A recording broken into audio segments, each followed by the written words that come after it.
All right. Take two. Take two. You already here. Thank you, sir. Thank you. Thank you. All right. We'll go ahead and get right into it. So let me first set the music that essentially is going to be the bedrock what's going on. So enjoy this for a little bit.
Cool. What is going on, everybody? Man, glad to be back for a bit. I'm not fully back, but definitely glad to be back. It's been, I'll get to you, Free Zone, just a moment.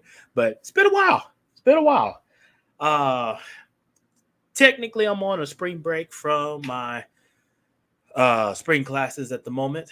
Still working, so it's not really a true spring break, but nonetheless, it's like, hey, let's go ahead and do like a small little stream just to see how everybody's doing, get into the groove of things and all, and then back to the grind.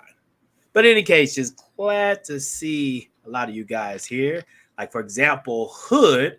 If you're coming over from Hood's channel, welcome. Glad to see he's here as well. Got Deacon Dave in the house, Trey, the NBD, the Storm Crow. So, Atrium, since you are here first, and what I mean by first, you're the one that has a intro on this channel. I'm definitely going to play yours. What you gonna do? What you gonna do? What you gonna do? What you gonna do?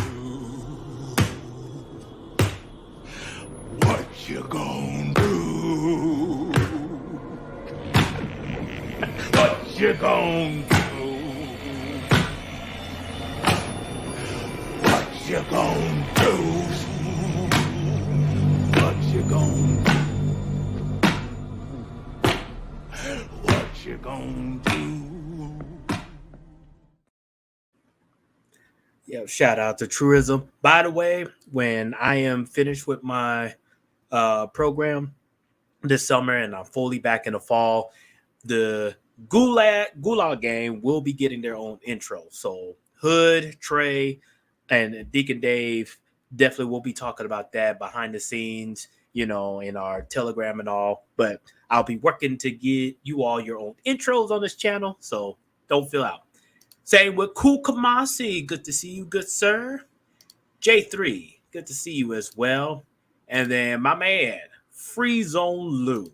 Well, he already has an intro, and it's something like this.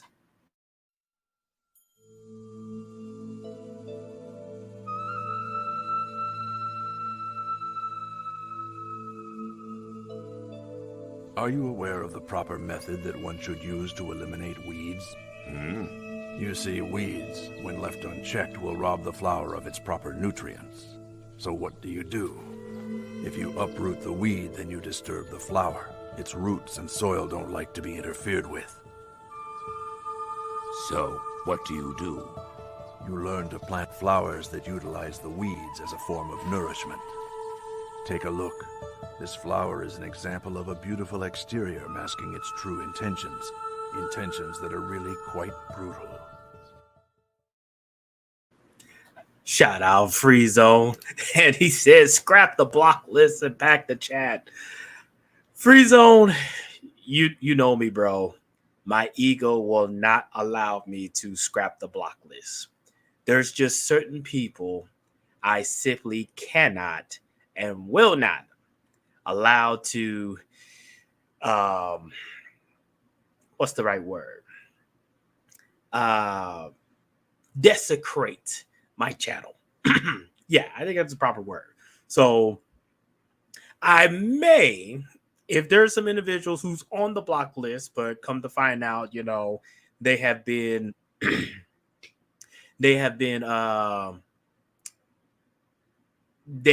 approved by the Gulag, then sure, I'll probably take them off my block list. But there are those, they are permanently on the block list. I don't care what they do, what they say. They will forever not be able to talk in this chat, on this channel. So, yeah, I may consider it a free zone, but, it is on a person-by-person basis, no more or less. And then, Sitku Ishigashi, arigatou gozaimashita. Kiki desu ka? Good to see you as well. All right. Okay. So let's go ahead and have a little fun. So this stream is actually going to be a little bit interactive. You as the audience, you'll get to play along, and I definitely would like to get some feedback on what you all think on some of the topics that's going to come up. And of course, later on, I will open up the chat. First, going to start off with, you know, the members who know who they are in the chat. I'll send them a link, and we'll go from there. If you've already been vetted and everything, then I'll find a way to send you a link as well. So, Latina, good to see you as well. Cool. All right. So, what made me decide to do this stream? So, to kind of give y'all a little bit of backdrop of why this stream is titled Division and Chaos. So, earlier this semester, I was taking a course that is somewhat in cybersecurity, but really it's a broad understanding when it comes down to governance, especially governance within IT and governance outside of IT. And the professor for this particular course, he's a very interesting character. I can't go into too much details about him, especially as far as his military background, but I will give you some backdrop that is allowable that will kind of tie into what subject we're going to be talking about coming up.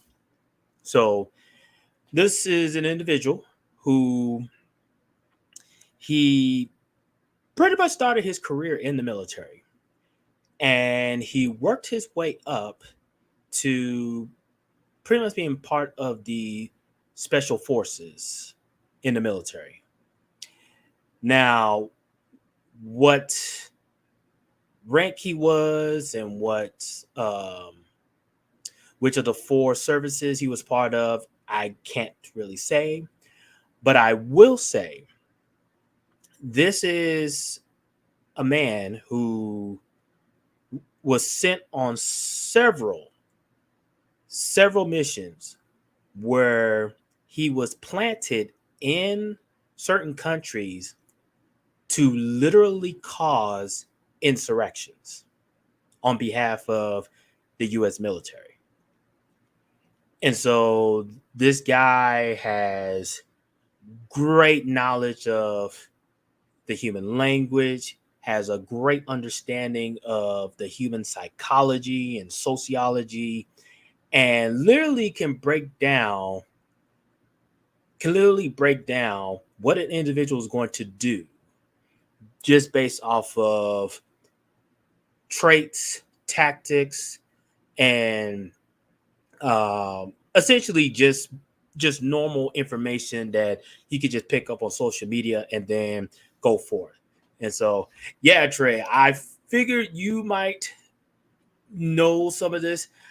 Again, I can't really go into detail of what unit he was part of, but he was definitely part of units where I would probably say between the 1980s up until the mid 90s, if you heard of any countries that have collapsed or any government of a country collapsed, there's an 80% chance he was involved. So that kind of gives you a little backdrop of this professor, and he went on to pretty much become a C-suite executive and everything, pretty much handled quite a few Fortune 500 companies. He'd been there and done that and still has many connections in regards of how many people he helped to influence and pretty much, he's like a go-to for certain aspects of cybersecurity. But in any case,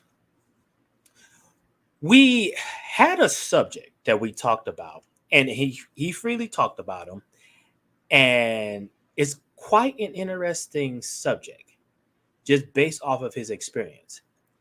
And so the subject he shared with us is called the 6 topics that are purposely designed to cause division and also cause disruption within an organization, within a government, and within a nation.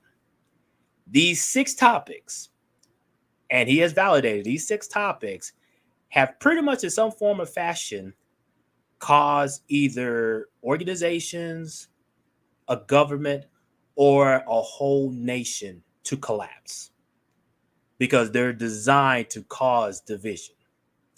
And I know some of you guys, when you see the topics, you'll probably be like, oh, yeah, this makes a whole lot of sense.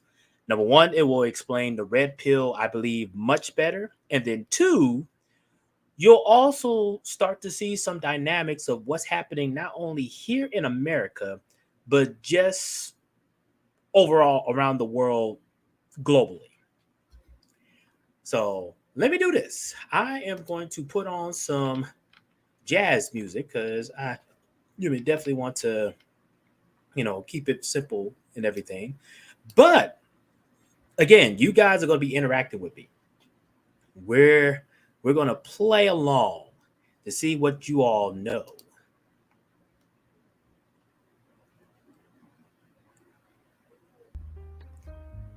So let's see if I can get this music playing.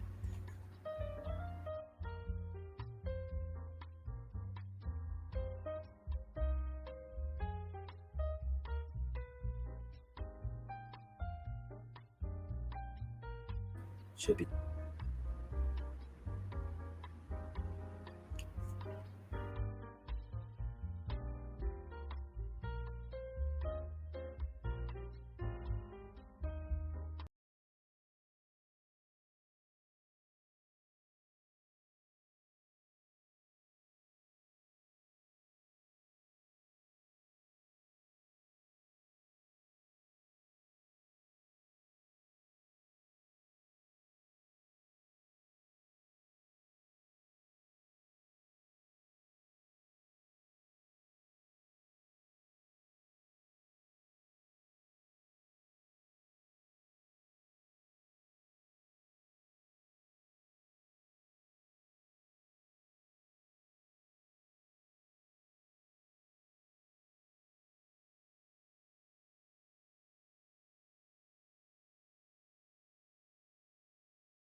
Oh, my bad. I just realized I was muted.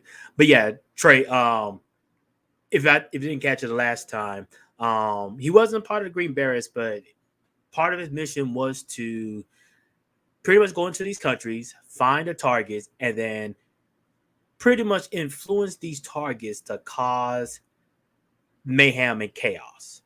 And as a ripple effect, that would pretty much cause the nation to go into chaos and essentially destroy that nation from the inside. But okay, all right, let's go ahead and have some fun. All right, so I got this up, and let me share my screen.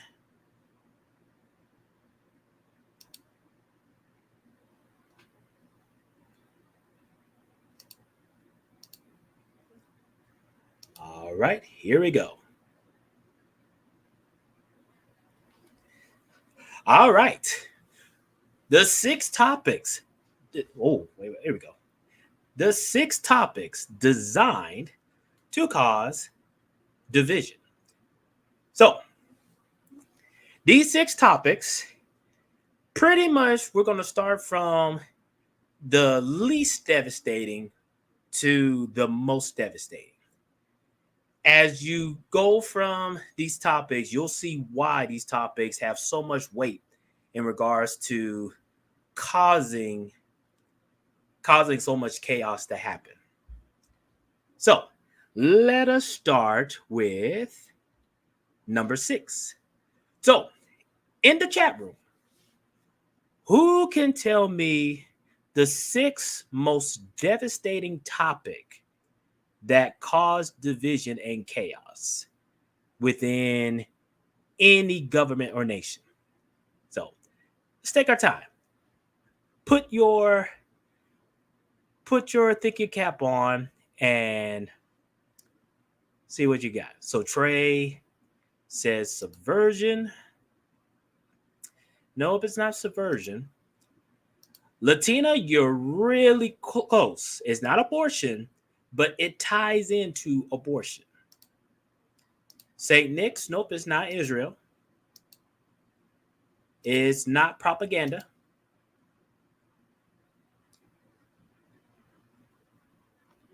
So let's see. At the moment,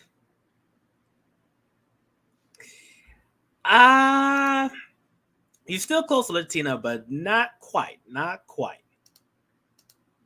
Seku, not religion. Not number 6. Boom, we have a winner. Female reproductive rights.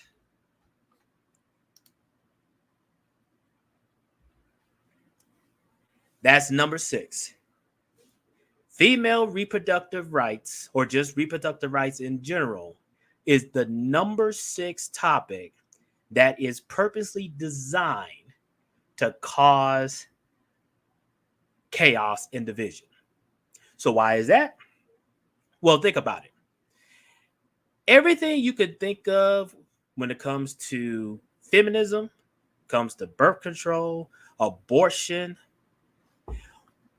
Well, St. Nick's, not so much abortion, because here's the thing.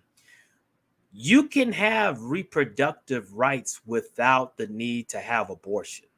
See, when most people think of reproductive rights, they automatically think of abortion. But abortion is only part of reproductive rights. So when you think of, say, family courts, especially when it comes to custody and everything, that actually falls under reproductive rights. So when you think of feminism, when you think of women's voting rights and everything that has followed through from it, all of that could be traced to one topic that caused division amongst men and women, and that's reproductive rights. So believe it or not, there have been governments, I don't know for sure as far as nations, but there have been governments who have been toppled or discontinued or taken over because of reproductive rights. So that's the most interesting thing. So yes, when it comes to abortion, yes, abortion is a big topic about reproductive rights, but that's not the main gear that gets people going when talking about this subject. So yeah, like Free Zone says, prenatal services, safe childbirth, access to contraceptives. Those all fall under reproductive rights. And if you haven't noticed, this basic element is really designed to cause division amongst men and women. So, I was listening in to the conversations between SKC, Hood, Free Zone, Trey, and a few others about the red pill and importance and everything. And really, both sides are correct. And the reason why I say both sides are correct is because reproductive rights, if it wasn't for this particular topic, red pill wouldn't exist. At least the modern version of red pill. I mean, biblically speaking, red pill already has some sort of knowledge and everything to understand about, how things work.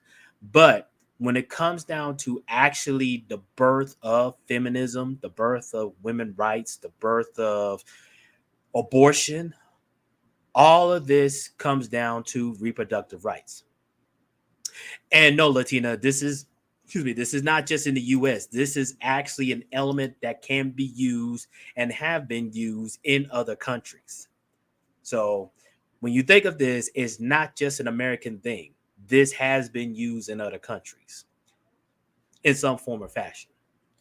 So, all right, that's number 6. Number 5.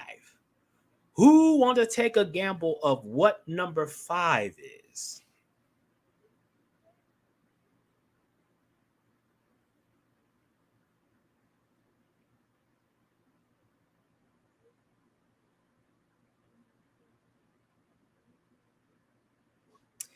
St. Nick says immigration. Nope, that's not it.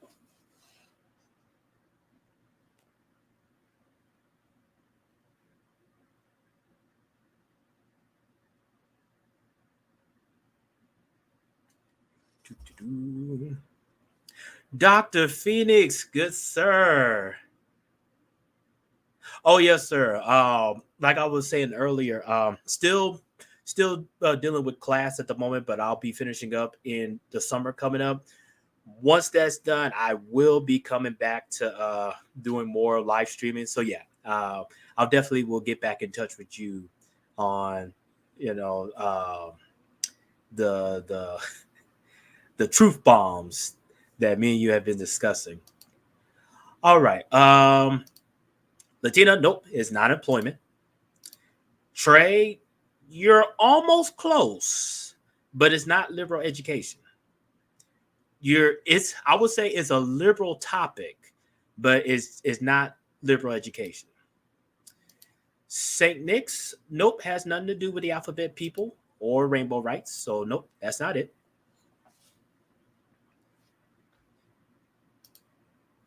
Yes, sir. Yes, sir.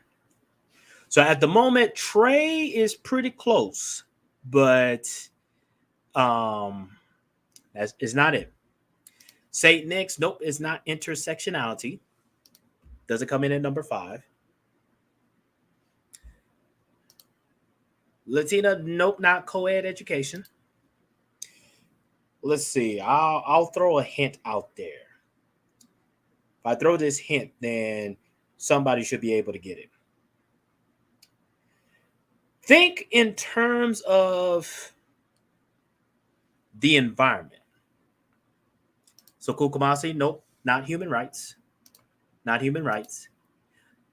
SKC the Coon. Okay, so while everybody's trying to guess and everything, let me play the Coon's his intro.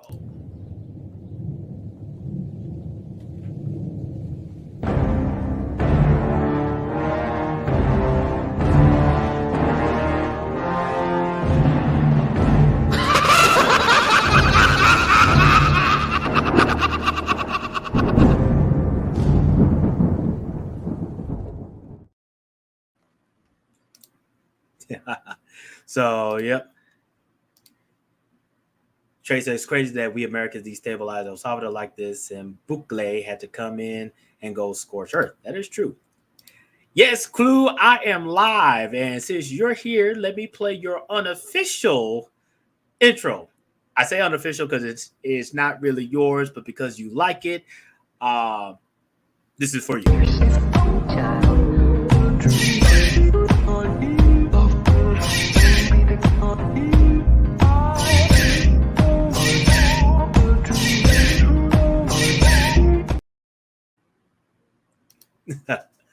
Okay, so all right.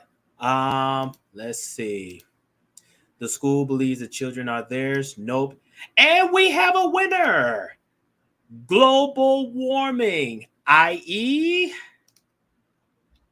climate change. Climate change is the number 5 topic that is purposely designed to cause chaos and division. So, Why does climate change come in at number 5? Well, climate change is fairly new. It's not as old or older than reproductive rights, but it does cause more damage than reproductive rights. And so it is a topic that people really take more seriously or really kind of get into their feelings more so. When it comes down to the environment, when it comes down to practically anything that's dealing with what's happening on the earth. Climate change is a topic that is purposely designed to be able to cause chaos and division. So, ooh, Trey, that's actually something the professor brought up. Like, why do you think certain ideologies were created and ciphered to these particular states? So you're very close, good sir. But yeah, climate change comes in at number 5. There are documented evidence of governments, not per se nations, but for sure there have been some governments who have been toppled over or who have been removed from office because of climate change. If you can find a target and be able to build up some sort of division to mount up about climate change, this topic has been recorded to be able to topple a nation, well, not a nation, but topple a government. So that comes in at number 5. All right, now we're getting deeper. Now, keep in mind, going forward, these topics are going from less devastating to the most devastating, just based on records of governments, organizations, and even nations being destroyed or toppled because of these topics. So, number 4. Who wants to take a gamble of what number 4 is?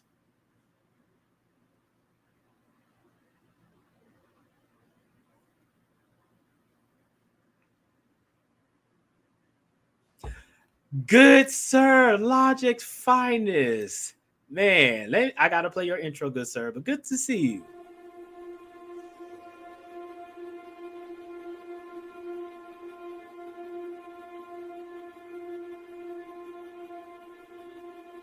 I'm so disappointed, Ichigo. So very disappointed. Sadly, your sword exhibits only fear. When you counter, it's because you fear being killed. When you attack, you fear killing. And when you try to protect someone, you fear you could let them die. The only thing that your sword speaks of is senseless fright. And that's not good. What you do not need in battle is fear. Nothing will come of it. You counter, you don't let them cut you. If you protect someone, you don't let them die. When you attack, you kill.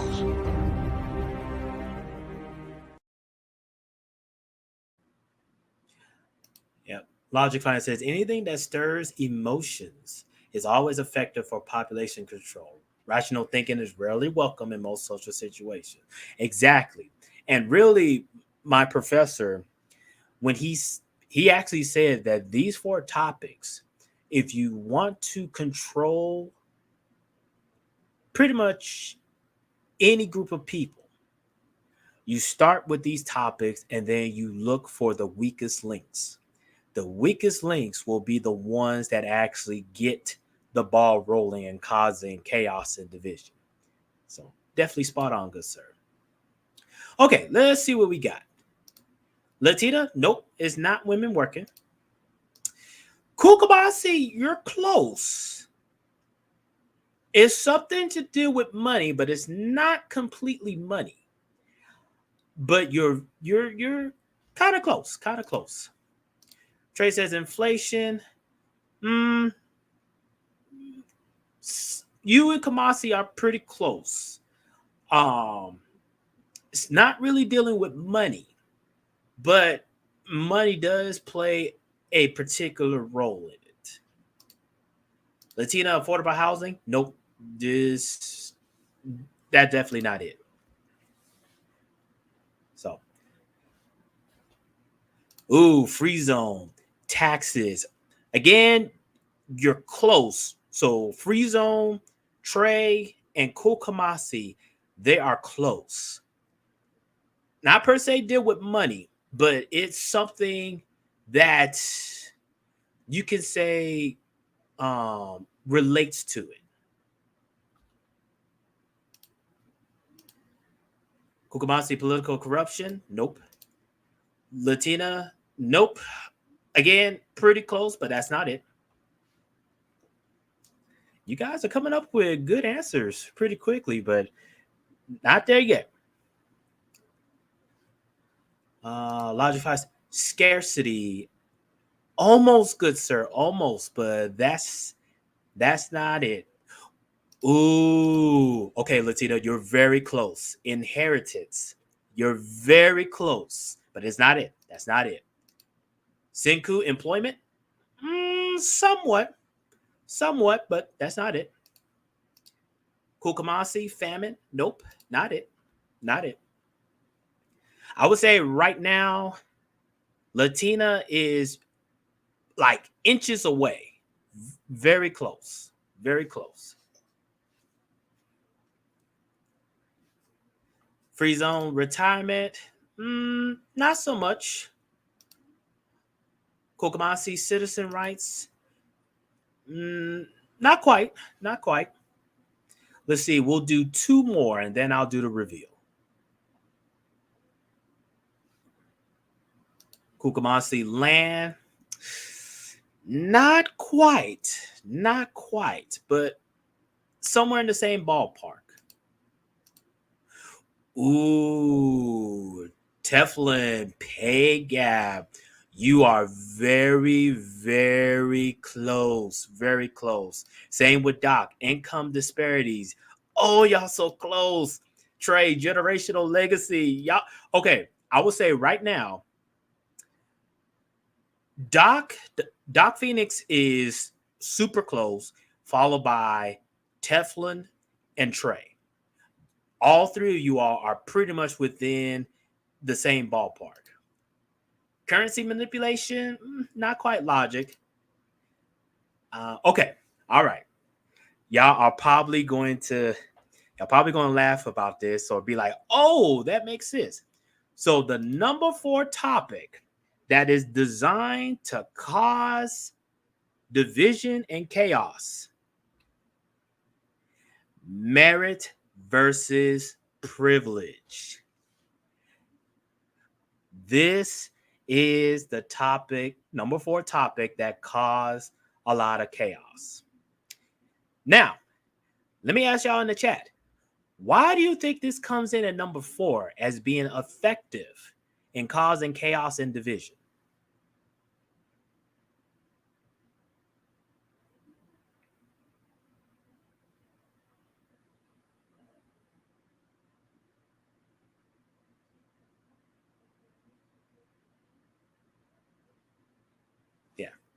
I just want to see what you all are thinking. But yeah, coming in at number 4, it is merit versus privilege. Why do you think merit and privilege cause so much division and chaos? Earned versus deserve. I see why you kicked Melo. Oh, Trey, you read me like a book. Latina, does that mean rich people versus poor, class, warfare? Pretty much that falls into merit versus privilege.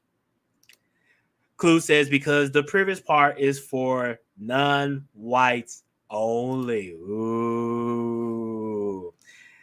You're pretty close. I'll put it like this. Clue,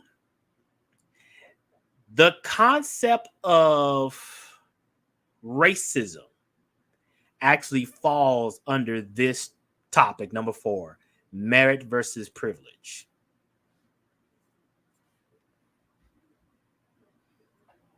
Trey says merit meritocracy causes, or entitlement causes division versus the workers in the handout class. Pretty good, pretty good. Logic says a meritocracy erases the privilege argument, which is pure emotion. Correct. Senku says when you stop giving kickbacks to your backers will find someone else to rule. Yeah, that's a good point. So, like I said in the chat, racism actually falls under this topic, merit versus privilege. And this is definitely a subject that is literally playing out right now. Anybody who's into the whole, I will call the race game, so to speak, whatever's happened to me in life is because of the color of my skin, or so to speak, that person over there is getting all the good stuff in life because, so to speak, they come from a certain background or just skin color. Pretty much all of that argument falls under merit versus privilege. Logic says the only privilege in life is money and the access it grants. Anything else is pure emotion and victimhood mentality. Nobody embraces that foolishness like American Black people. Yes, sir. Yes, sir. Create a boogeyman for Black people and women, the patriarchy and white supremacy. Pretty much. And Trey, that is exactly why this topic comes in at number 4. This topic, merit versus privilege, has done more damage than reproductive rights, climate change. Pretty much both of those combined, it has done more damage. Done more damage than any of them could do. You can hoop and argue with a woman about reproductive rights, but merit versus privilege, it has been documented. This has been documented of governments and even groups of people being killed because of the ideals of privilege. In fact, I'll give you 2 examples. One is the Red Scarf Girl. Anybody who's heard of that, the Red Scarf Girl, they will know what that ties in. Oh, Trey, this particular guy, you would have loved him. This dude, he's really not about that nonsense. He tries to, so to speak, not go overboard because, unfortunately, there are some people who get too triggered by these topics. But he's definitely one where he's like, look, I'm only going to tell you what I've seen out on the field. What you take from that is all up to you. So I know you and him would have linked up pretty well. But yeah, if anybody out there have heard of the Red Scarf Girl, pretty much that is a documented instance of a nation or a group of people literally being killed just based off of privilege. And in fact, I'll give you another example. And this is one that ties directly into American history, the Salem witch trials. Now, most people, when they read about the Salem witch trials, they think that, oh, this was all pure religion and everything. Oh, Trey, no, not the Afghan green-eyed girl. This is different. Let's just say it's actually tied into China. That's where the incident happened, the Red Scarf Girl. But the Salem witch trials, it did started off as a religious, you could say a religious tool, but in actuality, the Salem witch trial was purposely designed and it was purposely manufactured to take items away from people that were deemed privileged. Just think about this for a moment. Let's say I'm your neighbor and you're my neighbor. You own a piece of land. I own a piece of land. And your land, you have better resources on your piece of land than I do. Well, I can't just outright go out and kill you, because then that becomes obvious. Oh, Sigma Jones is jealous of, let's say, Trey, because his land got more resources than I do. So what do? You find a means to stir up commotion in that same community of Trey being privileged. And you try to use that as a means of, hey, Trey is probably working with the devil. That's how he's able to get all this land and all these resources. He needs to be stopped. Can you see how the dominoes would fall just based off of that? Just based off of that. That's how this is very devastating. Merit versus privilege. And again, that's just two examples. There are other examples out there in the world, again, where nations and governments have been toppled because of the ideas of merit versus privilege. So there you have it. Well, let y'all think on that for a little bit. So, okay, let us move to number 3.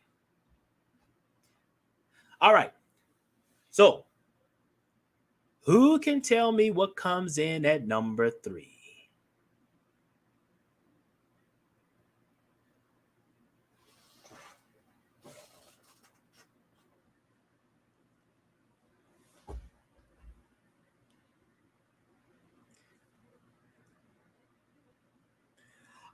Latina, yeah, you can say the Civil War in some form or fashion. It falls under the topic of merit versus privilege. In some form or fashion. Actually, you could say the Civil War is a combination. No, for the most part, the Civil War is mostly merit versus privilege. Because again, racism falls under merit versus privilege. So in essence, the Civil War is based off of that controversy. So, cool. All right. Who can tell me what number 3 is? What is the third most controversial topic that is used to topple groups, organizations, governments, and even nations? Who wants to take a swing at that?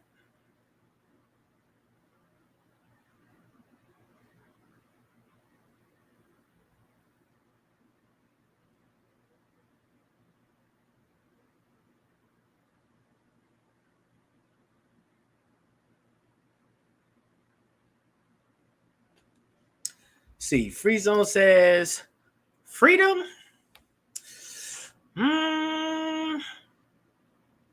Not quite. Not quite. You're somewhat in the ballpark, but that's not it. That's not it.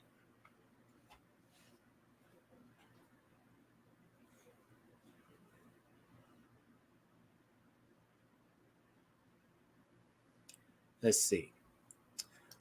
Voting rights. Nope. That's not it. That's not number 3.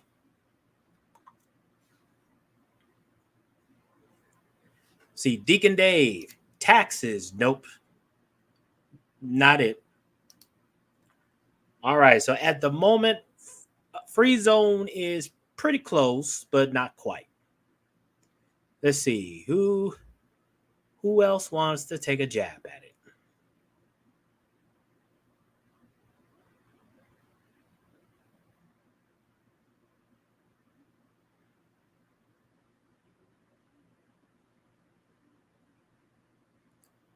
So let's see. Latina laws. Nope. Not from a public segment, but no, it's not laws. All right, let's see. Who wants to take another jab at it? Oh, JB Designs. I'm not a king, but good to see you. There's the other King Sigma. Let's see. Clue says redlining. Not quite. Not quite. Kokamasi says sanctions. Nope, not quite. Deacon Dave says infrastructure. Not quite. Not quite. We'll give it a few more minutes. See if we get any more takers. What could be behind door number 3? This topic, and believe me, I would say most people in the chat have been in some sort of conversation on topic number 3 in some form or fashion. Now, how extreme? Not quite. Truism. So right now we're going over the 6 topics that are purposely designed to cause division and chaos. So we just released the the bottom 3. Number 6 is reproductive rights. Number 5 is climate change. And number 4 is merit versus privilege. So now we're looking at number 3. What is number 3? The third most controversial topic that is designed to cause chaos, destroy governments, and even destroy nations. See, Latina says politicians. Nope. Clue says censorship.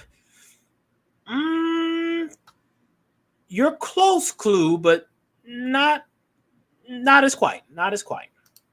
Cool Kamasi says nationalism. Nope. Not it. Ladder says socialism versus capitalism. So this one doesn't really do much with class, I would say, or just how a nation runs. So not per se socialism, capitalism. Let's see. Truism says wealth inequality. Nope. Wealth inequality falls under merit versus privilege. So that's not it. Deacon Dave says sexual access. Nope, not it. Trey says control of the media. Not quite. SKC says speech. So, SKC, I would say what kind of speech? Truism says social credit. Nope, not it. Social credit, again, most likely falls under merit versus privilege. So number 4. This one, number 3, again, I would say 80 to 90% of everybody here in the chat, including myself, had dealt with number 3 in some form or fashion. Freedom of the press? Nope. Kokomasi says free speech. Not quite. Okay, we'll give one more minute before I do the reveal.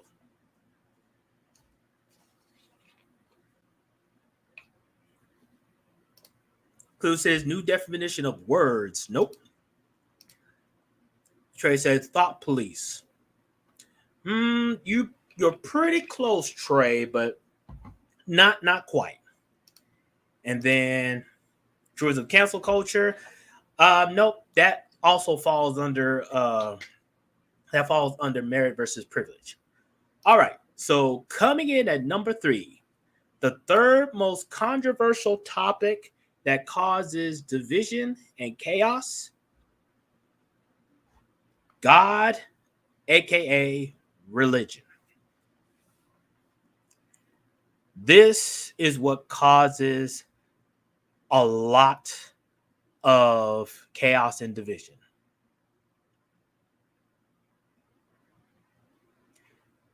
Pretty much, there are more instances of governments and nations being destroyed by religion than the last three topics.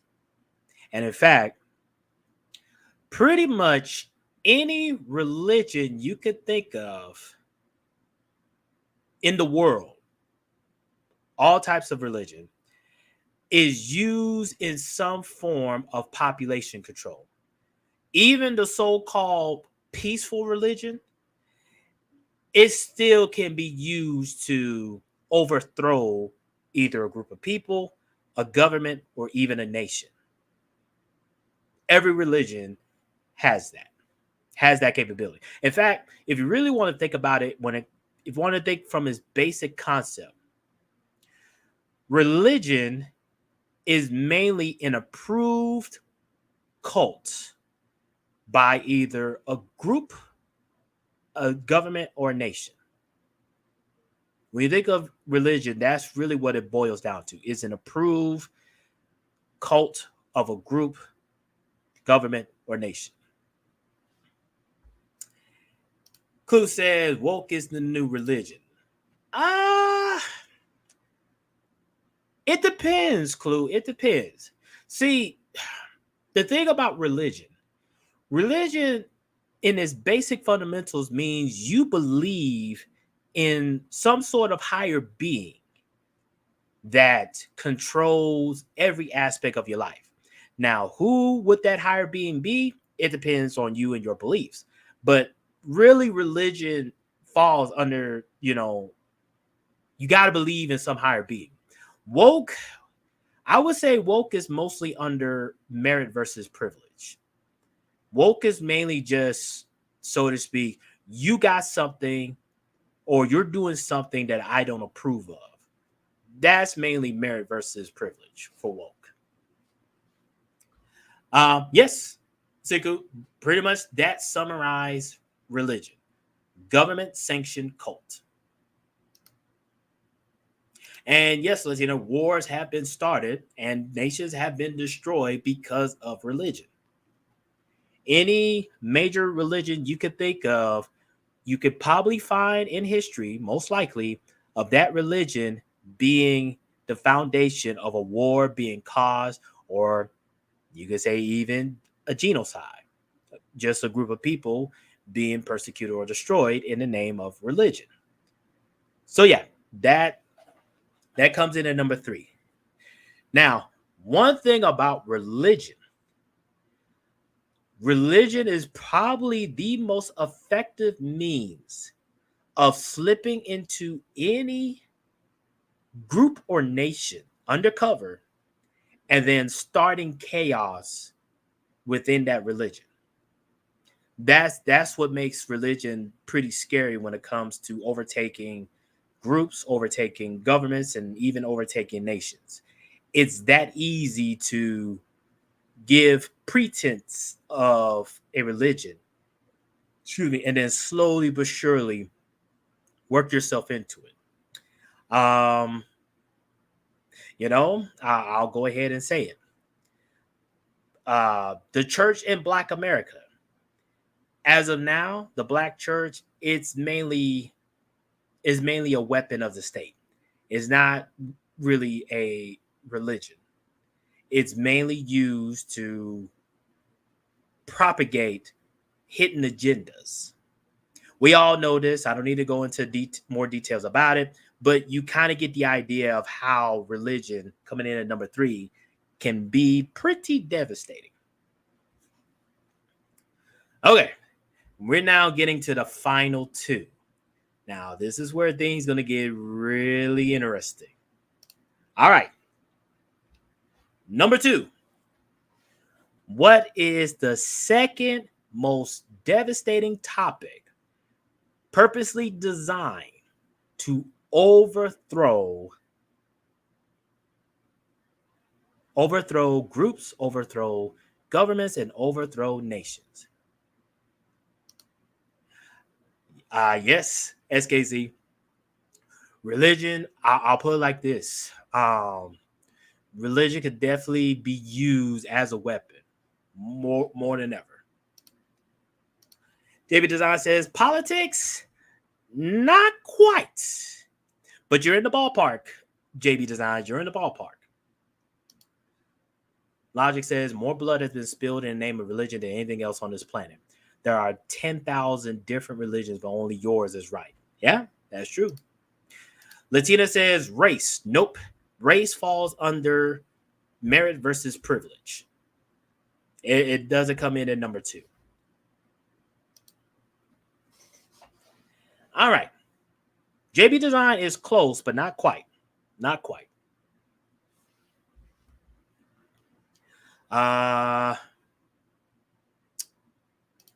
Cool. Kamasi says tyranny. Ooh. You're close. You're close, but not quite. Not quite. Taxes. Nope. That's not it. At least not in the general consensus. St. Nick says economic inequality. Nope, not quite. Economic inequality still falls under merit versus privilege. Deacon Dave says trade. Nope, not at number 2. Not at number 2. Latina voting. Nope. JB Designs ideology worldview. Ooh, not at number 2, but you're very close when we get to number 1. Very close when we get to number 1. And we have a winner who says government overreach. To be more precise, the role of government. Number 2, this topic, role of government, is purposely designed to cause chaos and division. Now, here's the crazy thing about it. This shows you how strong role of government is. So, I just mentioned number 6 is reproductive rights. Reproductive rights comes in at number 6 is mainly, feminism and all, trying to, the women wanting to have the rights to who lives and who dies in regards of child rearing, babies and everything, who gets access to their children and whatnot. So here's what feminism don't realize. So yes, reproductive rights is designed to cause division amongst men and women. The role of government coming in at number 2 is purposely designed to override any human rights. Now, when I talk about eugenics, most people think that eugenics will fall under number 6, reproductive rights. Absolutely not. Eugenics actually falls under number 2, role of government. And here's why. Yes, reproductive rights. A woman is going to, let's say the government makes a deal with women saying, okay, hey, we'll give you this much, access to resources and all, if you only have a certain amount of children. Well, in that regard, that falls under reproductive rights. But if the government later on down the road come back and say, all right, we got to change the plan. From now on, we're not only not going to give you resources, but you have had too many children. So we're going to sterilize you so that you don't have any more children coming forward. Eugenics falls under role of government. The role of government is powerful enough to override any of the previous 2 topics. That's how strong it is. So as much as, you got people talking about racism, talking about feminism and all the other stuff that goes on, all that could be toppled just by role of government. The government, pretty much any nation, and Logic Finest, he knows exactly what I'm about to say. There is not one government or one construct of a nation that has not used some form of political control over its people. That's where role of government falls under. Yeah, Trey, that's a very good example. The reverse did the reverse with tax benefits. Yep. That's a really good example. But again, you cannot show me one government or nation where they did not use their government as a weapon against its own people. This is where number 2 comes into play. And obviously, if you're living here in America, you see this play out pretty much every single day. That's how devastating this thing could be. And people, it has been recorded, people have died because of what role the government played. And I know Trey could probably speak to this because he probably witnessed some things in the military where the government probably let out something that it wasn't supposed to against its own people, but they did it anyway for whatever reason. Again, number 2, this is what caused the most chaos and division. And number 2, but there is one more topic that is even more devastating than role of government. And I think this one is definitely going to be is definitely going to do that. So yeah, Trey, Agent Orange, perfect example of number 2 being controversy. Logic says every government in history, starting with kings, the first priority is to remain in power, inclusive of killing its own citizens. Yep. Yes, sir. All right. Let us go to number 1. All right. Number 1. This topic has caused the most chaos and division in the history of human existence. This topic is so devastating that people will get killed because of this topic. So let's see who could call it. JB Design, you are very close. Very close, but not quite it. Competing belief systems. Not quite. Trey says hyperinflation. Nope. This has nothing to do with money. Not this topic. Latina, right to bear arms. Nope. Freedom of speech. Nope. And ladies and gentlemen, we have a winner. Tribalism. Or to be more exact, group versus individual. This topic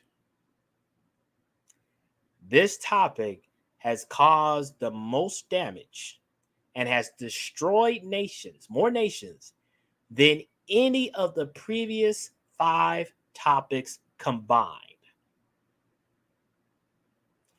Groupism versus individualism. And to really show you how devastating, this topic is, we all know what is going on here in America, as far as the political scene, as far as the social scene and everything. Everybody knows this. You do realize we're about to get to a point where if you do not think of a particular group, if you don't think in regards of what a particular group thinks, you will be ostracized, and or you may have a target on your head. This topic has caused more assassinations, have caused more wars, have caused more genocide. Anything you can think of, this topic has killed more people than the previous 5. Clue says the collective. Yep. Trey says Yugoslavia, Rwanda, South Africa, Congo. Yep. Senko says state-sanctioned population deletion. Not quite. But yeah. Trey pretty much hit it on the nail of the head. Tribalism. Tribalism falls under group versus individualism. This has killed more people and has destroyed more governments and nations than any other previous 5. Essentially, if you was to look at any conflict that's going on in the news right now, there is a 90 to 100% chance it's all tied to groupism versus individualism. Yeah. There you go right there. There you go right there. Angry Snowman, good to see you, sir. He says, yep, the hive is all that matters. Everything for the hive. Yep. Essentially, if you are trying to go against the grain, go against whatever is the hot potato for that day, for that month, for that year, for whatever reason, this topic, again, this topic has killed more people than anybody. Racism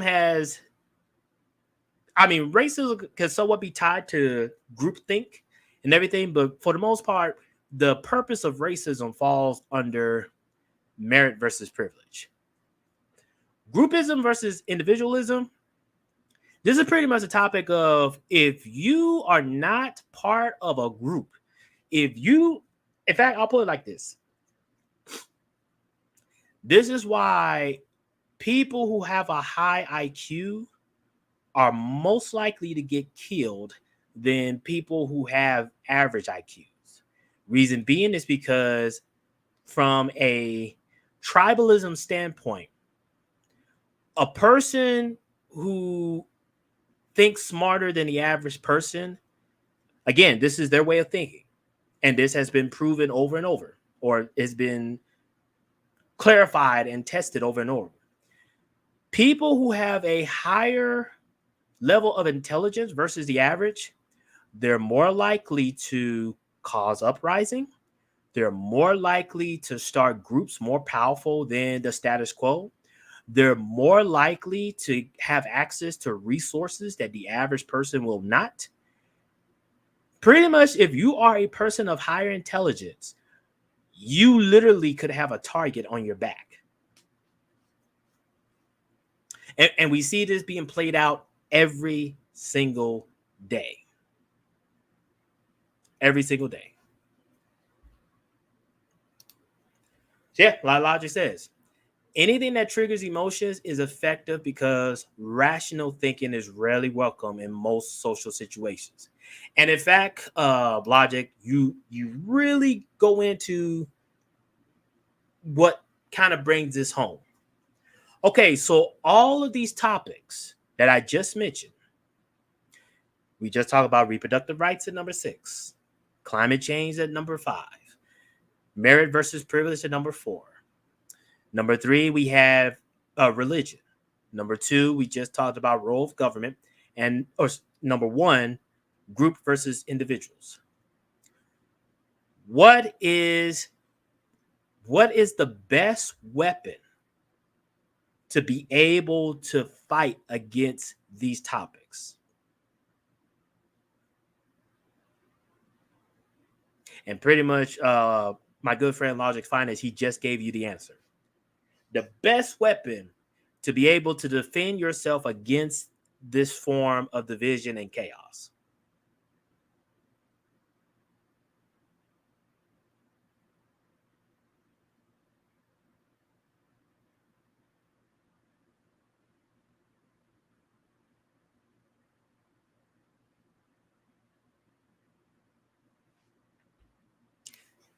Algebra says, no government in history wants an intelligent population. The intelligentsia are always kept at small numbers lest they open the population's eyes. And yeah, rational thinking, critical thinking, self-education, that is the only means of protecting yourself against these 6 divisional topics and chaotic topics. That's the only way. You cannot fall under the emotional trap of what these topics are designed to do. They are designed to get you caught up in the notion, get you caught up in the moment, not realizing that on the other end of these topics, it may be devastating not only to yourself, but anybody else that's closely related to you or closely in agreement with you. The only way to avoid these type of topics, you got to be able to think critically, you got to be able to think rationally, and you got to be educated, whether educated in the right group or self-educated. Really, from what my professor says, you're better off trying to be self-educated, because education, for the most part, depending on where you live, it actually could fall under number 2, as far as role of government. So depending on where you live, you kind of have to be careful in regards of how education is used. But self-education, that can definitely get you out of all of these issues. And especially number 1. Because for the most part, if you're already a high intelligent individual, you already know that you probably have already been ostracized. You probably haven't, you probably are not going to be able to be with the in crowd and whatnot. And most likely you're a target in some form or fashion. And yep, Senku, democide. The government kills its populations. And democide, it can fall under both number 2 and number 1. It's mostly number 2. But the reason for democide falls under number 1. Groupism versus individualism. All right, so there you have it. Now, I am going to send out the link for people to come up and we can have a chat about this. So I'm first going to send it to the Telegram, and then I already see a few people that got the emails from. So I'm going to send you individuals the link as well. But let me do this.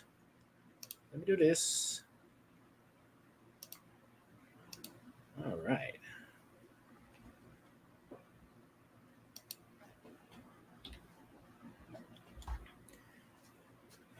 Okay, so there's that. Let me see. I guess while we're waiting. Okay, let me try this again. See if I can at least play.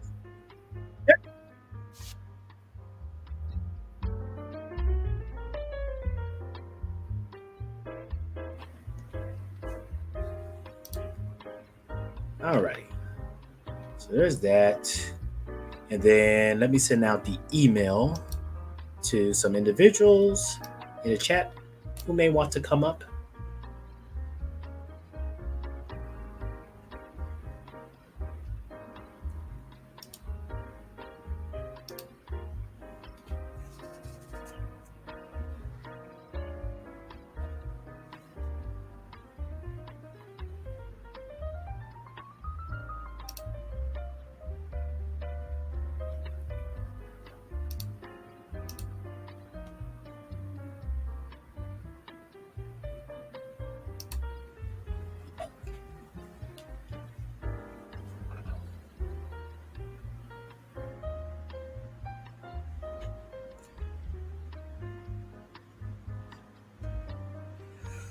Ooh, alrighty. No, that's not it.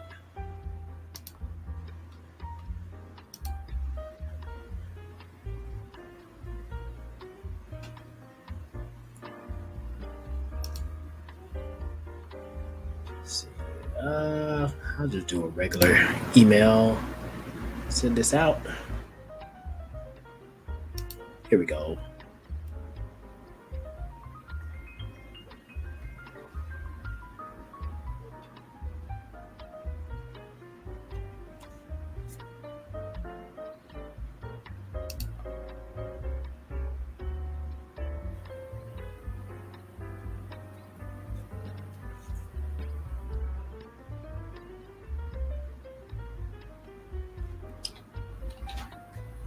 Let's see.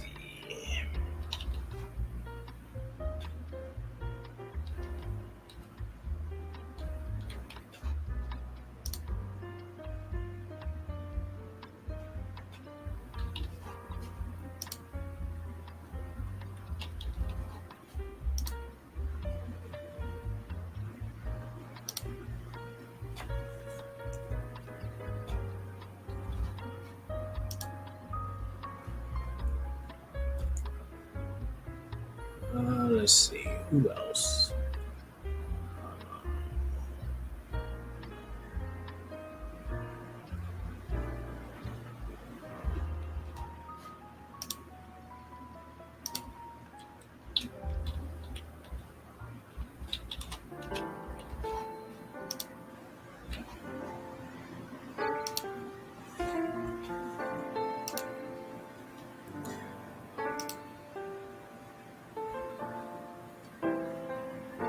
Alrighty. Okay, link has been sent out. So, gentlemen, feel free, if you get the link, feel free to come up so we can discuss this further. Because it's one thing to give these topics. Now, I think it'd be a good discussion to bring up other individuals so we could maybe dive deeper into it. And dive deeper. Let's see. Bring it down a little bit. Here we go.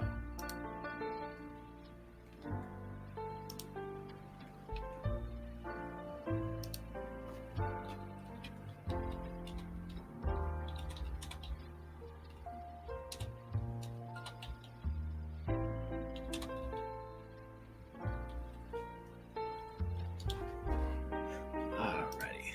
Let's see. Okay. All right. I see we already have somebody up. Let me turn this down a little bit. Cool. Trey, what's going on, good sir? Hey, how you doing? I don't know how good my audio is going to be. I'm on a different headset right now. So, can you hear me?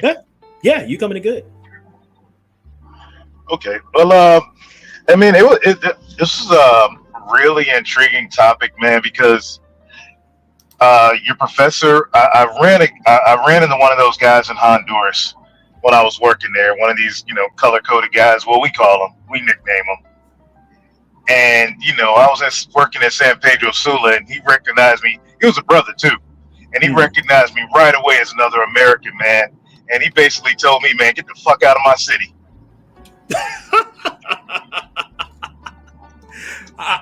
Let me guess. He kind of seen some things that made him think like, oh, no, you one of them? Well, no, it was my partner. My partner was one of the counterintelligence guys that, went after Noriega in the late 80s. So he recognized my partner. And, two brothers in San Pedro Sula, American type, ain't but one reason we there, especially if one of them, is a counterintelligence guy. He kind of figured either I was counterintel. I mean, I wasn't. I was human. But he knew the deal. And, he let us. And my partner was like, hey, man, that's Jason. I'm like, who's Jason?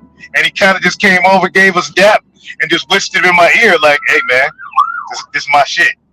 Stay the fuck away. Oh, that makes sense. But yeah, it's something because, again, the class I took, yes, it was about cybersecurity and kind of like the fundamentals. But this guy really delved into the human mind and how, any sort of emotions that you allow to fester when doing your job, and especially, when you apply it outside of your job, is always doomed for failure. And when we talked about these 6 topics, he was like, look, don't take my word for it. Go look at any conflict around the world or even here in America. And he's like, I guarantee you, they fall either in one of these topics, if not a combination of all these topics, depending on how devastating and effective it was in population control. Yeah, and I totally understand it, man, because I get, 6-figure offers to come be a contractor, or to come back and teach what I did, and I refuse because here's the reason. And once you see it from both sides, you understand. And why I said earlier, the Green Berets go in and train up the insurgency forces, that's their job. But here's the problem. The reason there's an insurgency to begin with is because we caused the problem. We caused the problem. Then their destabilization happens. Then our Air Force comes in and bombs the shit out of them. Then they send in the Green Berets to create stabilization forces to basically cause havoc around the country or fight against the government. Then we send in Army ground troops to come and clean up. And after that, we institute a new form of government to our liking and our control. And bro, that is, when you realize that, I understand why you got lefty commie, soldiers now burning their uniforms and stuff like that. And, I sympathize with them because you realize that you were just a cog in a system. Whereas, you're taught to protect your own brother, and you realize that you're fighting for the man left and right of you. Once you realize that, oh shit, we started this shit. Right. And that's why, like, when I see some of these topics online and everything, especially when you got, people with these crazy ideologies and they're talking about how, I felt like this is me and everything. And, this is what I was purposely to do. And I'm like, is it really? You really believe that this was your ideology all along? Or was it the fact that you were educated in this ideology? Definitely education, man. Every issue, that's taking place, even the debate between me and SKC, falls under, one of those 6 things. And it makes you wonder, like, not really, but kind of like for the normies out there, wonder, like, what the hell is actually going on in our own country? And who's really in charge? Right. And that's one thing where, I was listening in to the conversation you, Trey, Kid, and Hood, or excuse me, Trey, you, SKC, Hood, and even Kid were getting involved. And really what I was thinking, just take it in, like, both sides have legit arguments, but the thing that was being missed is, why is it so important that, these topics be talked about, which in my opinion, really red pill, even if you're not thinking about it in regards of like marriage and children and everything, whatnot, the fact of the matter is, unless you know yourself and your emotions and how society at large falls under those 6 topics, you're doomed to be trapped in whatever happens in regards to these governments. And to me, I think red pill, yes, there are some people who are extreme, but red pill from its foundation is designed to help men and even a few women understand, like, hey, you're living almost in a matrix where things that's happening around you is not happening out of happenstance. 9 times out of 10, there is an underlying mission behind it. Yeah, because at the end of the day, like you said, SKC, an intellectual, and me, myself, a rational male, both have to go in hiding if shit hits the fan and we come to, a civil war type thing. Especially with us being coons and, free-thinking black men. No, we got to go underground. We got to pretend to be pro-black if we want to stay alive in that type of situation. Bro, in all honesty, red pill and just any sort of self-reflection, it goes against the number one divisional topic, and that's group versus individualism. Just the mere fact that even if you're just having a difference of opinion, you may agree mostly with what your opponent is saying, but you just have a slight disagreement.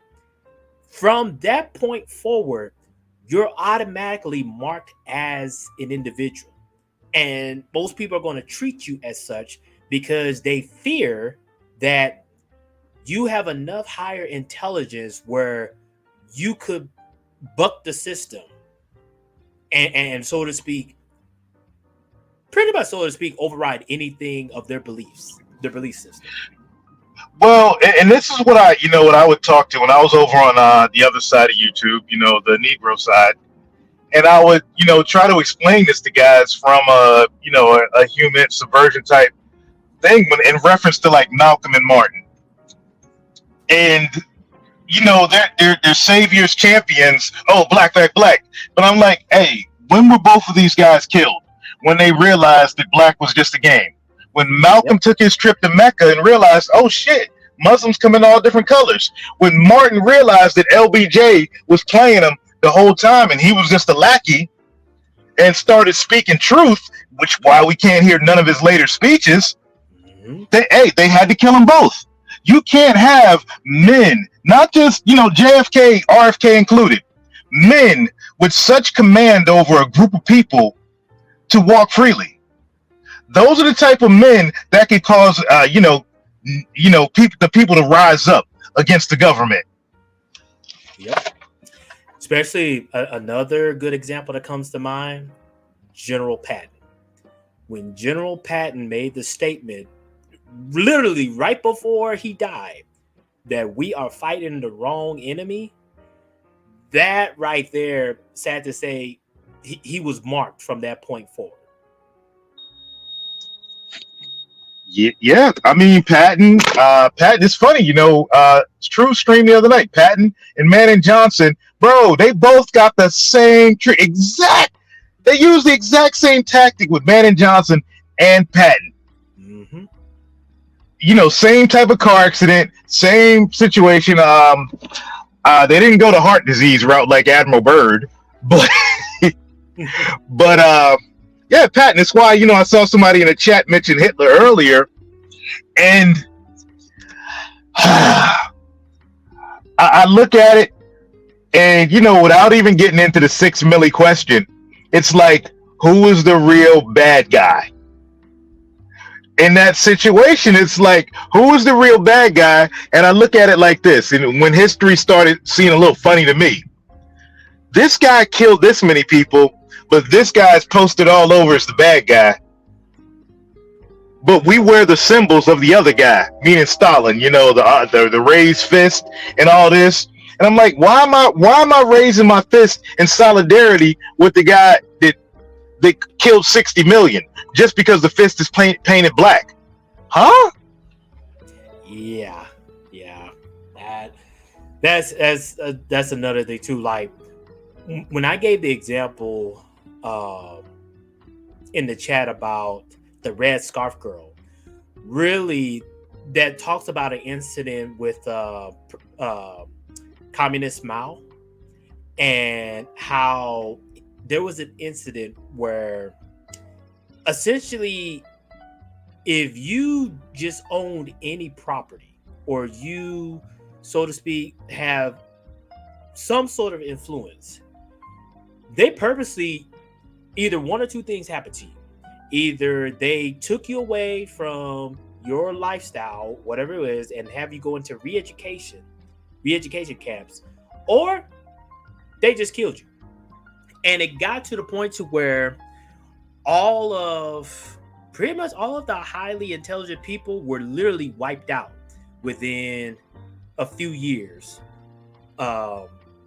When this incident happened, it got so out of place that it's only recently that China now is, wanting to have more engineers and more people in science and everything.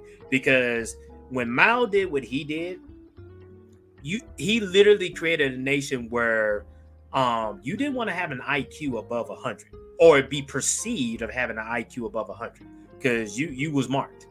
And yeah, just reading about this stuff, and then the professor is like, yeah, this is why history repeats itself because when people don't, when people look at history from an emotional statement rather than the critical thing or the critical side, that's why history keeps repeating itself, because pretty much individuals, they don't look at all of the histories. Like, you rightfully pointed out, they only look at the history of the victors, whoever won whatever time period, whatnot. They only look at their side. They don't look at, okay, the people from the perceived, because I'm using that perceived because you can't really say they lost when you actually look into their background and see why they did what they did.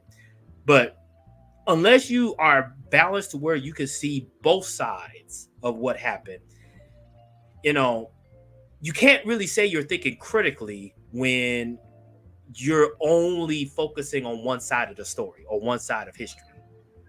Yeah, and my question to you, being, I know you dig a lot in Asian studies, is do you believe that, Mao, who else, Pol Pot, these Asian dictators did this to basically reinvent their own societies and to their liking?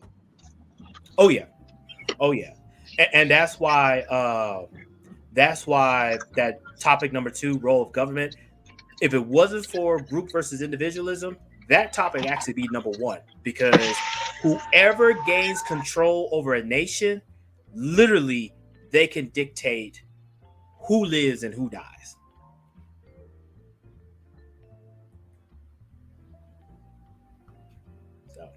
So yeah.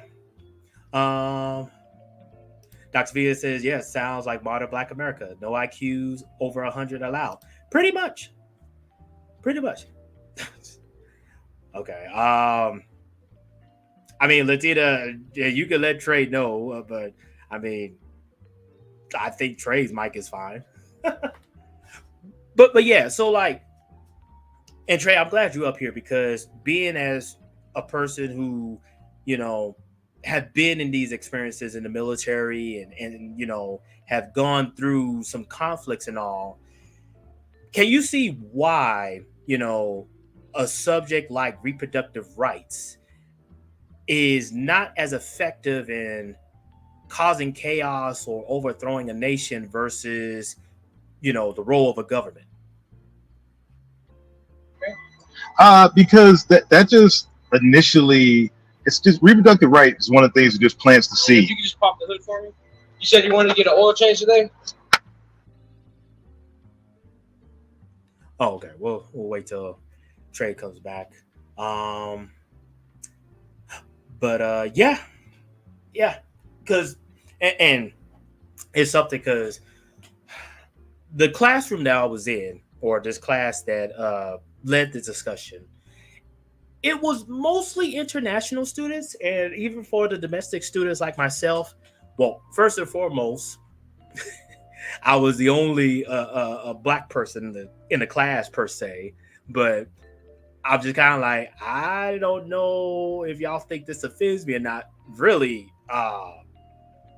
I'm more in line of, hey, whatever's going on with Black folks, yeah, they fall into these categories. You're not really offended me talking about this stuff.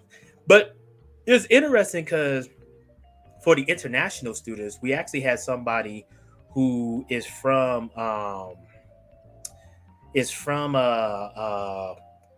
Kabul, or one of the neighboring countries in Kabul, and they mentioned about how it was so easy for Taliban to just come in and overtake the whole country and city. And it to me, it's just amazing, because you look at being I spent 3 years of my life over there in Afghanistan, and I will tell you this: the way the Taliban took over is through the southern half of the country, the Kandahar region, the Pashtun people, because Urdu, Dari, people up north, the Uzbeks, Tajiks, they're way more intelligent. Well, in our sense of intelligent, way more inclined in line with modern society. Whereas the Pashtuns are like 300, 400 years behind us. Hmm. So that's, how they were able. First, they started with the South, and then they just worked their way up north. That makes sense. To me, that just makes perfect sense.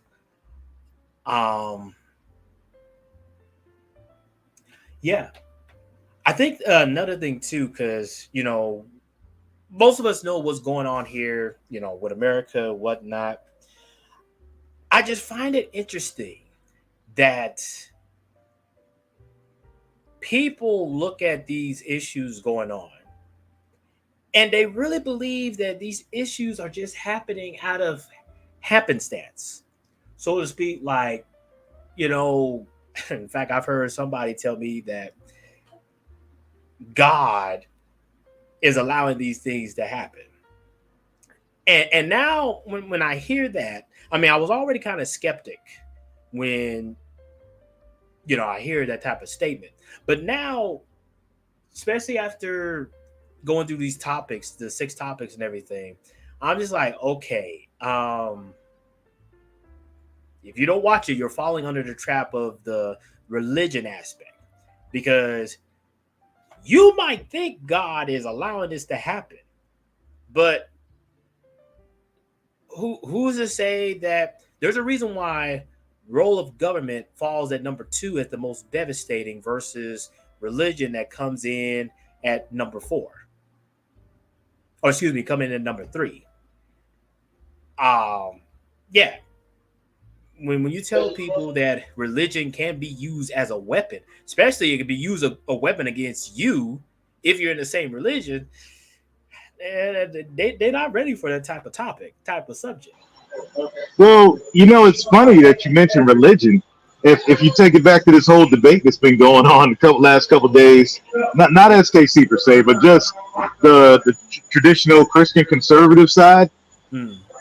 Instead of blaming the real culprits, and I think Saint Nick's in the chat kind of hinted at who the real culprits are, they will blame those red pill guys, or those men, those passport bros, those SYSBM guys, those MGTOW guys.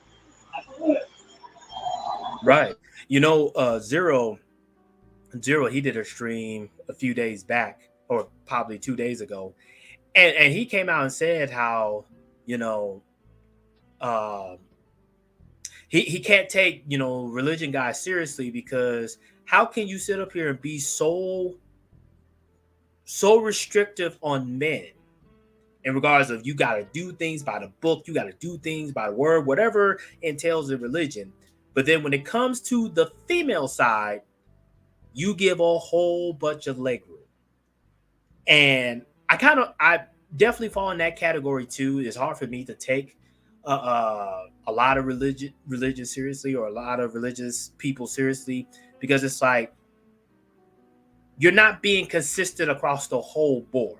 Yes, there are religions who are definitely consistent across the whole board, but that's only far and few. The vast majority, sad to say, in this day and age, they're really designed to restrict one demographic of people, but give less restriction or even more freedom to the other demographic of people. And it's like, that's not really true religion. And that's where, the whole meritocracy thing came into, when I said, blaming the patriarchy, is that, man, I ain't got no issue. If religion went back to 1915 style, I'm good. Come down on everybody, not just men, put the clamps on women as well. Right. That's, to me, that's what I'm talking about. It's like, okay, if you want guys to be more, if you want guys to be more productive in society and everything, fine. But make sure you give that same responsibility to women. If you're going to sit up here and say, well, women, they got to deal with other things, hardships, yada, yada, yada, I'm sorry. That's why, and I think Hood's the one that showed this graph, that's why you're seeing this huge divide in other countries where men are more likely to be right-leaning and women are starting to be more left-leaning, which that falls under, actually you could say it mainly falls under reproductive rights, but it also can fall under somewhat religion, because now you're weaponizing these countries to be like, hey, women are going to have these type of sets of freedoms and restrictions. Men are going to have these certain types of freedoms and restrictions, but just by default, it's going to be off balance.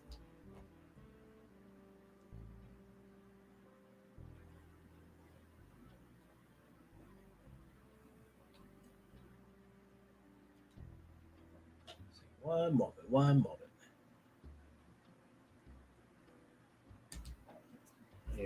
Give a few more minutes before we go. But yeah, Clue, and I know Snowman, if y'all still in the chat, I did send the link out to you guys as well. So feel free, if you got it, you want to jump in on this, feel free to. But again, I think another thing too that I find, hey, SKC, if you got time, feel free to come up, because I definitely just want to see, like, what's your opinion on these 6 topics? Because I know when you look at the media and stuff that goes on YouTube and elsewhere, people talk a lot about, some of these subjects, or they might brush up a little bit and everything, but they never ask the critical questions. Why do you think this way? Is this of your own thinking? Is this something that you have been educated to believe? Can you see the other side's argument and whatnot? You don't have to agree with it, but can you see the other side's argument?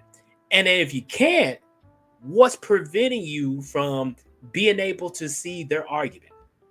Like, I mean, to me, oh, cool. Good, sir. Logic Finance, how's it going? I'm good. How do I sound? Oh, coming in pretty clear, good sir. How are you? What's up, Logic? What's good, bro? How are you, sir? Trey, how was it? Chilling. So I don't want to cut you guys off, so I'll just wait. No. You came in the right time. I was just answering SKC. He made a statement in the chat. But since you're here, good sir, what's your initial thoughts on these 6 topics? So the thing is this, right? For any person who has actually studied history, and I don't mean a person who's looking for specific facts through confirmation bias.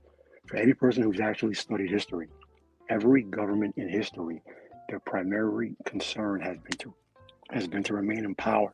That includes killing their own citizens. That means lying to their own citizens. The last thing any government in history, whether it be a king, a republic, any other form, socialist, democratic, you have it. They do not want an intelligent public. That is nothing but pure lip service, because an intelligent population, the first thing they're going to do is they're going to eventually question the government, and they may eventually rebel against that government. No government wants an intelligent population, and it is the best example, the best illustration of that is the Roman Empire with the gladiatorial games, the bread and circuses. Give people something to distract them so they don't see what it is that we're actually doing to them, that we are in fact controlling every aspect of their lives. They think that they're thinking, but in reality, they're reacting to the stimuli that we give them. So if you look at social media, to really put a very fine point on this, look at your social media news feeds. Every 7 to 10 days, a new story enters into your news feeds. It is the biggest thing on the face of the planet. It's the only thing that anyone talks about. And it's like nothing else in the history of the planet has existed until this story has come along. For 7 to 10 days. Then the next story comes along. And then that story disappears like a fart in the wind. And then this new story, nothing in the universe exists except for this story for those 7 to 10 days. Now, it has taken centuries, it has taken decades to shorten that span.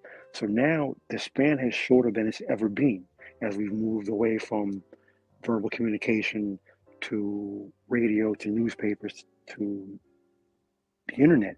But within those 7 to 10 days, your government effectively has total control over what the population is thinking and saying. Think about that.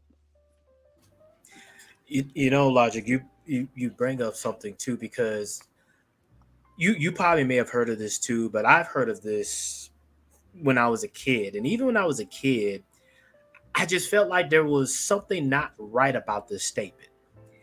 And a teacher made a statement to the class that uneducated people make a weak nation. Now, on the surface, it's true. On the surface, it seems true.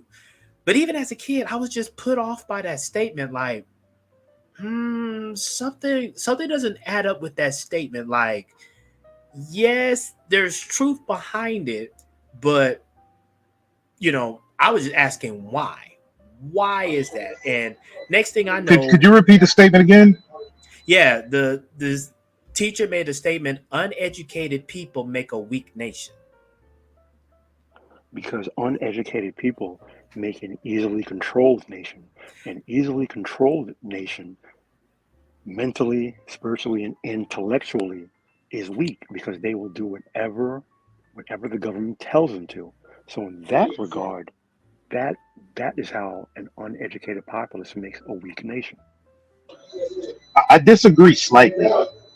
Just if I'm playing devil's advocate, if I'm looking at this from the military-industrial complex, an uneducated nation will make an increase, a super strong military. Strengthen borders. If you're looking at it from that point of view, to be able to go out and conquer other nations, if you got a bunch of soldiers who are just drones who just do as they're told, military-wise, it makes for a great nation. I see, Trey. I understand your thinking there, but you actually make the point for me, because the more uneducated the populace is, the more of a nation of controlled mindless drones that you have. So okay, this country doesn't want to deal with you in the way that you want them to. Send out the military to them. Tell the populace that we're doing this for XYZ reasons, and they blindly follow. So militarily, is that a powerful nation? Yes, but how strong is that state? That state mentally, to an individual person, they're weak because they're mindless drones. Well, it'll eventually collapse. Like the Soviet Union, strong military, collapse. Chad, another one. It's funny that you say that, because I've been having this discussion amongst friends for months now, and this is part and parcel of the reason why socialism does not work, and it never has, and it never will, because socialism only benefits the few at the top, whereas the mindless drones, initially they may think they're happy until they start to wake up and realize that they're actually living an empty life of misery. So how does that make a strong? You may be strong militarily, but to a man, to a woman, to a child, you're mentally a weak nation. And this is my bad. No, I'm done. Go ahead. I was gonna say is that I got a lot of veteran buddies, and they're like, man, why does the government hate us? Why is the government coming after us the way they are? And I tell them, dude, your service is of no use to them. They tell you to eat bad food. They dope you up on pills and PTSD medicine because they don't want you rebelling. They don't want the guys with the skills to basically overthrow them. They need you sick, decrepit, and broken. You mentioned General Patton, and over the last 2 years, spurred on by that series that Sidney Jones and I used to do about World War II, I did much more in-depth study into General George Patton. General Patton was not well liked amongst the military elite because he was educated and he came from money. He was wealthy and he thought outside the box. Militarily, he was the best general the United States Army had during World War II. That is a proven, verifiable fact. However, for the powers that be, they hated him because he was not a mindless drone. Exactly. I'm sorry. Go ahead. No, go ahead if you're still going logic. No, I'm done. I see we have Yes, Dr. Coon. Good to have you, sir. How's it going? Hey, what's going on? Not much, sir. What's up, So, bro? so SKC. let me ask you, SKC. Have you seen like all 6 of the topics? If not, we could do like a quick review for you. Yeah, I did like a little catch up on 2X, and I don't know. Like I said, I like to view it like you were talking about from multiple angles and all of that. Okay, so I guess a question that pops up into my mind is, when you think about all of the different nations and human governments that there have been, what's the alternative? Alternative in regards to Just government. that's a good question. I mean, Well, we got a glimpse of it. We got a glimpse of it with 45. And look at the pushback he got, as you know, the nation rallied around nationalism, kind of similar to another government I know of after the Weimar Republic. And you see the pushback that's getting. I mean, well, still getting, not. Yeah, but that still counts as a government. right, and that's Oh, you mean after? Help me out. You mean after government is gone? What takes over? Well, what I'm saying is that I think overall there's a give and take. There's trade-offs to every situation, and you don't get the technology, all of the different feats of organization, communication, all of those things, mass production. You can't achieve that without government. Can I possibly weigh in on this question, SKC? yeah. Go ahead, logic. This question, right? I think what SKC is saying, and I think we're somewhat thinking along the same lines on this in general. There are different types of governments. So historically, authoritarian governments have tended to stifle artistic creativity as well as technological innovation. Socialism 100% has done that. So it depends. If a style of government lends itself to where creators and inventors and scientists and people of that ilk have the amount of freedom to actually create and think outside of the box and be given that leeway, that society in general advances further and faster than every other type of government throughout history. Again, this is not my opinion. This is not my basis. I merely look at what the data in history has shown us, which is why specifically I think that libertarians are wrong. And I say that because libertarians, to me, they seem to pick and choose. They want the pieces of socialism that they like, the pieces of authoritarianism that they like, pieces of capitalism that they like. They want to blend that all together and live in a feudal society. And there's a reason why feudal societies no longer exist on this planet. But I digress. Yeah. But Well, I look at it as. Oh, my bad. Yeah, it's like when you look at all of the different forms of government that we've had, logic. There's going to be from the despot all the way down to what we have today. There are going to be these immense trade-offs, and you're never going to have an entire population that is happy about the situation, no matter what. And also, those populations are always going to breed certain individuals who for whatever reason, they believe that they have some new great concept that's never been tried before. And however, a lot of them fail to look in the past to see that their idea has taken place. But they're so, I would say, charged about what they feel is a new idea that they can't conceive that some other person at a different time thought the same way that they did and ran into problems.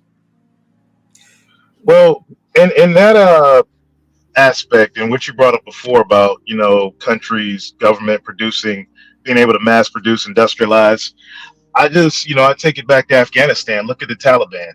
The Taliban sat there and waited 18 years for us to up and disappear. And they basically went back to a country of goat herders. And from being there and looking at it, studying it, speaking to numerous individuals all over the world of Afghan background, I asked myself, which system is better? Our system, which brings industrialization, but brings all the chaos that comes along with it, or just the simple life of just being a goat herder? That's a good question. Yeah. SKC, you can make your statement and then I'll pass it a clue. Yeah, I'll say this. I absolutely understand that, but you do understand that since the other styles of government that are out there are more powerful, the goat herders exist at the pleasure of those other governments. I was just about to say that too, but before we continue, yeah, we got Clue. Clue, this is your first time here, good sir. How's it going? Hello, everybody. Hello, Sigma. Hey. So, what's your opinion on these 6 topics? I was going to mention that when y'all brought up government wanting the population to not be intelligent because they can control them. Well, if everybody is intelligent and educated, then who's going to clean the toilets? So I think it's necessary to have the slave-minded, the simple-minded. Those people are necessary. Just don't admit that they're necessary, but we need them. Well, Clue, that's one aspect that I was just getting at, because even before I took this class, again, going back to that statement, uneducated people make a weak nation. Essentially, you're looking at an aspect of a nation that, we don't want individuals or a group of individuals that of a high intelligence to essentially run the nation by themselves. Because otherwise, as SKC, Logic, and Trey pointed out, if the government puts out something, but you got this massive group of people that's like, hey, I'm not doing it, or I don't want to be involved, then your government at that point is useless. So in essence, you don't want your people to be, of high intelligence or even more educated. And then this class and this professor, he pretty much proved it. He's like, when you think of any sort of government, you can go through its history, or any nation go through its history, and you can find some form of fashion where people that really, you look at their background and you could tell they have high intelligence, they were marked to not be living in their country. They were either expelled from the country, or they were just outright killed. Well, Sigma, I gotta send you a documentary. I gotta mute here for a while, y'all. I'm back. I'm at work now, but I gotta send you a documentary on Waco. You just brought them out, Waco and Ruby Ridge, and the Waco documentary. I'm gonna send it to all y'all. Is the non-governmental perspective, and like maybe another time, Sigma, we can pick this up and talk about Waco and Ruby Ridge just on that topic alone you just mentioned. Yeah, absolutely. There is a difference between educated and intelligent, because there are plenty of people who are intelligent, but they have zero education and a very limited mindset. Then there are others who are dumber than a bag of rocks, but they have plenty of education. Off the top of my mind, Alexandria Ocasio-Cortez and Kamala Harris, both dumber than a bag of rocks, but highly educated. So there's a difference between education Michael and Eric Dyson. Michael Eric Dyson. Thank you. Absolutely. So just because a person cleans toilets, you don't necessarily want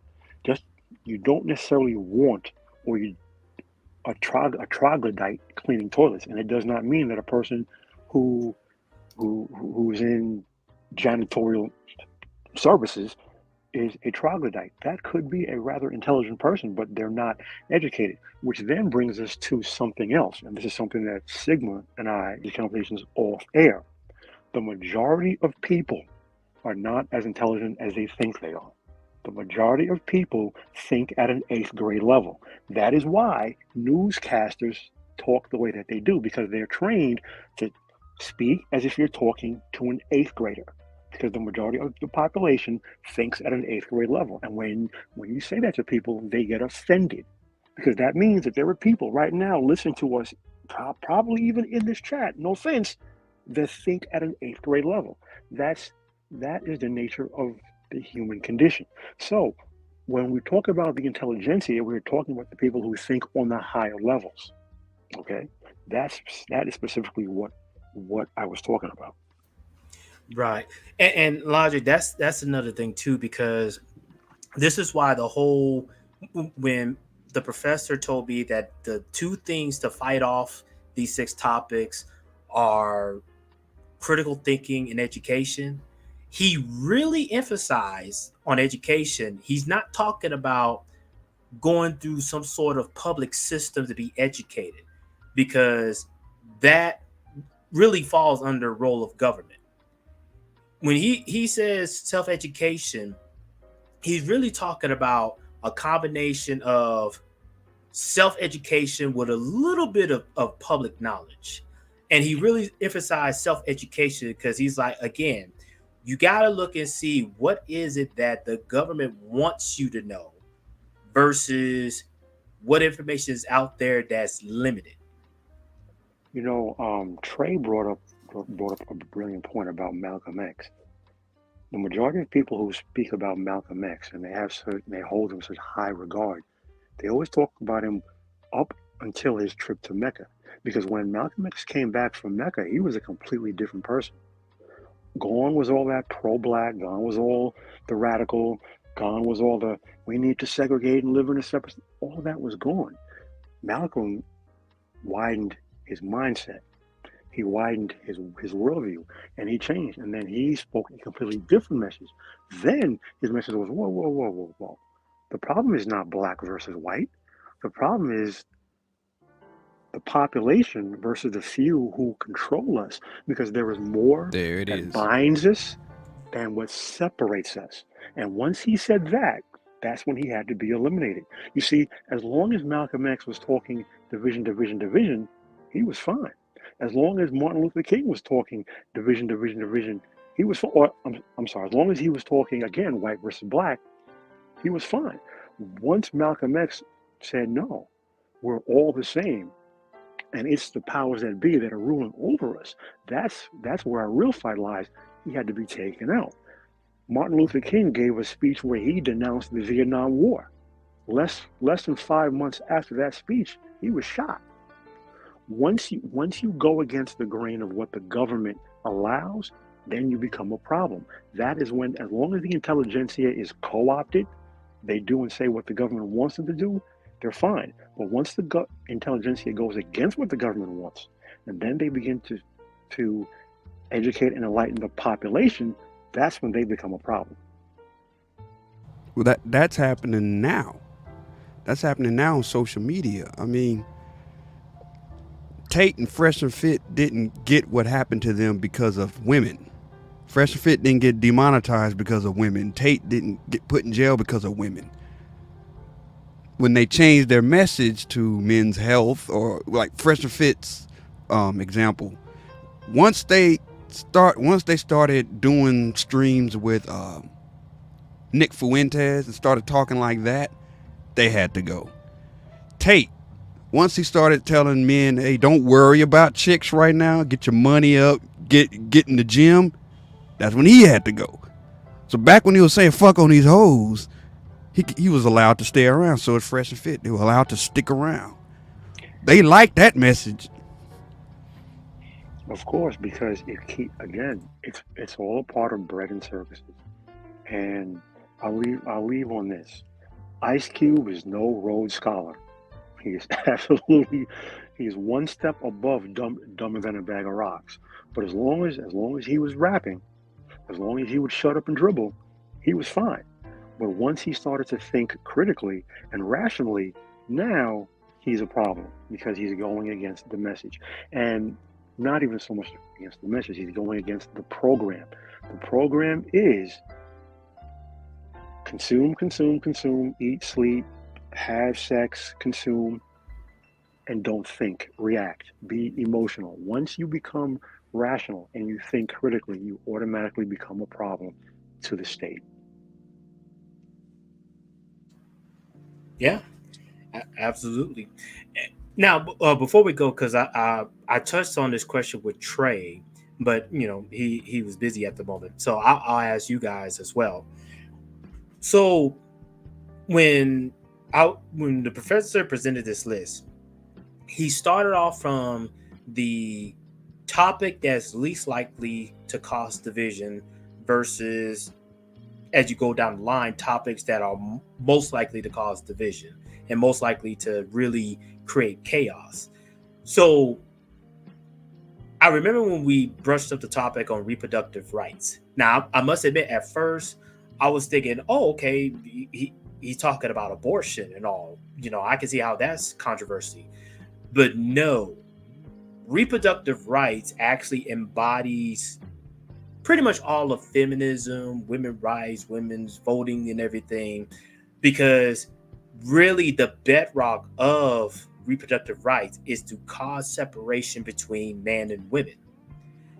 However, that's really not effective when it comes to overthrowing or overtaking a government or a nation, because men, for the most part, unless they're truly not there and their minds is just amok and whatnot, men for the most part can kind of see what's going to happen down the road when it comes to reproductive rights.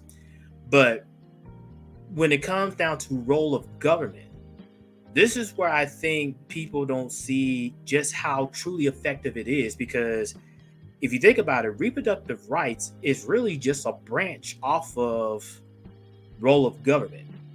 The government is giving women, or say just a group of women, the rights to decide, their reproduction and decide, they want to have children or not, if they want to do abortion or not. But then the government can easily turn around and be like, okay, you know what?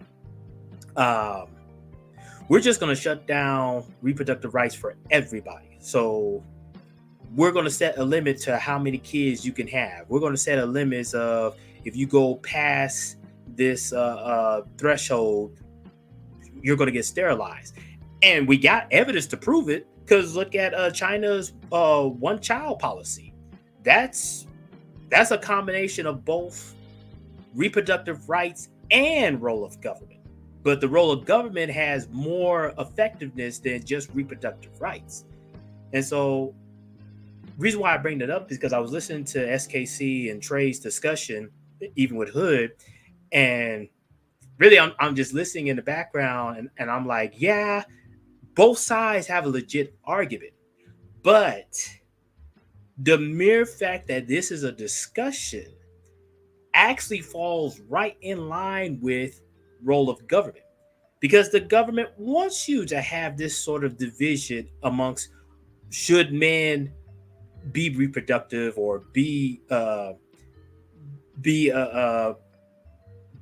of society or not.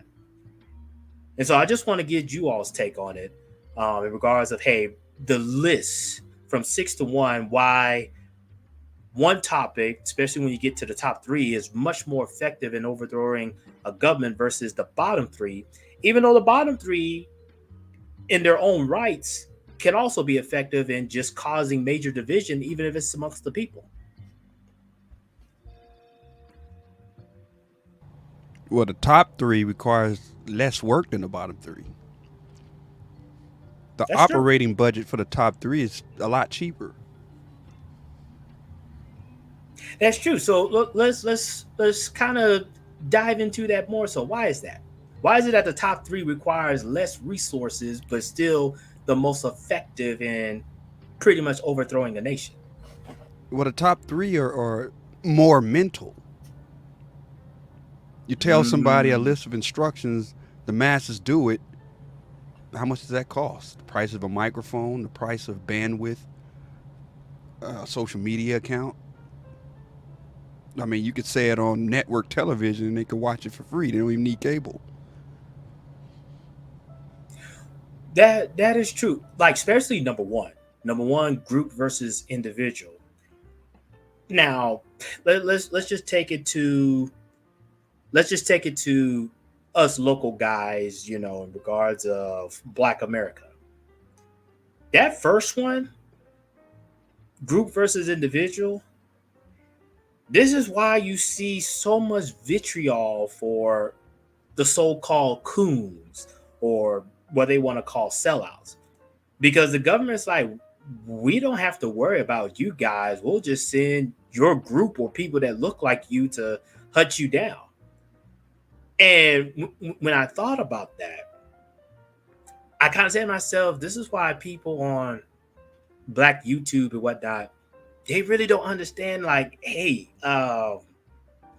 once you start going against the grain, you're pretty much marked. And thank God you're doing this online, because if they happen to know where you are and what you're doing, off camera, a lot of bloodshed will happen.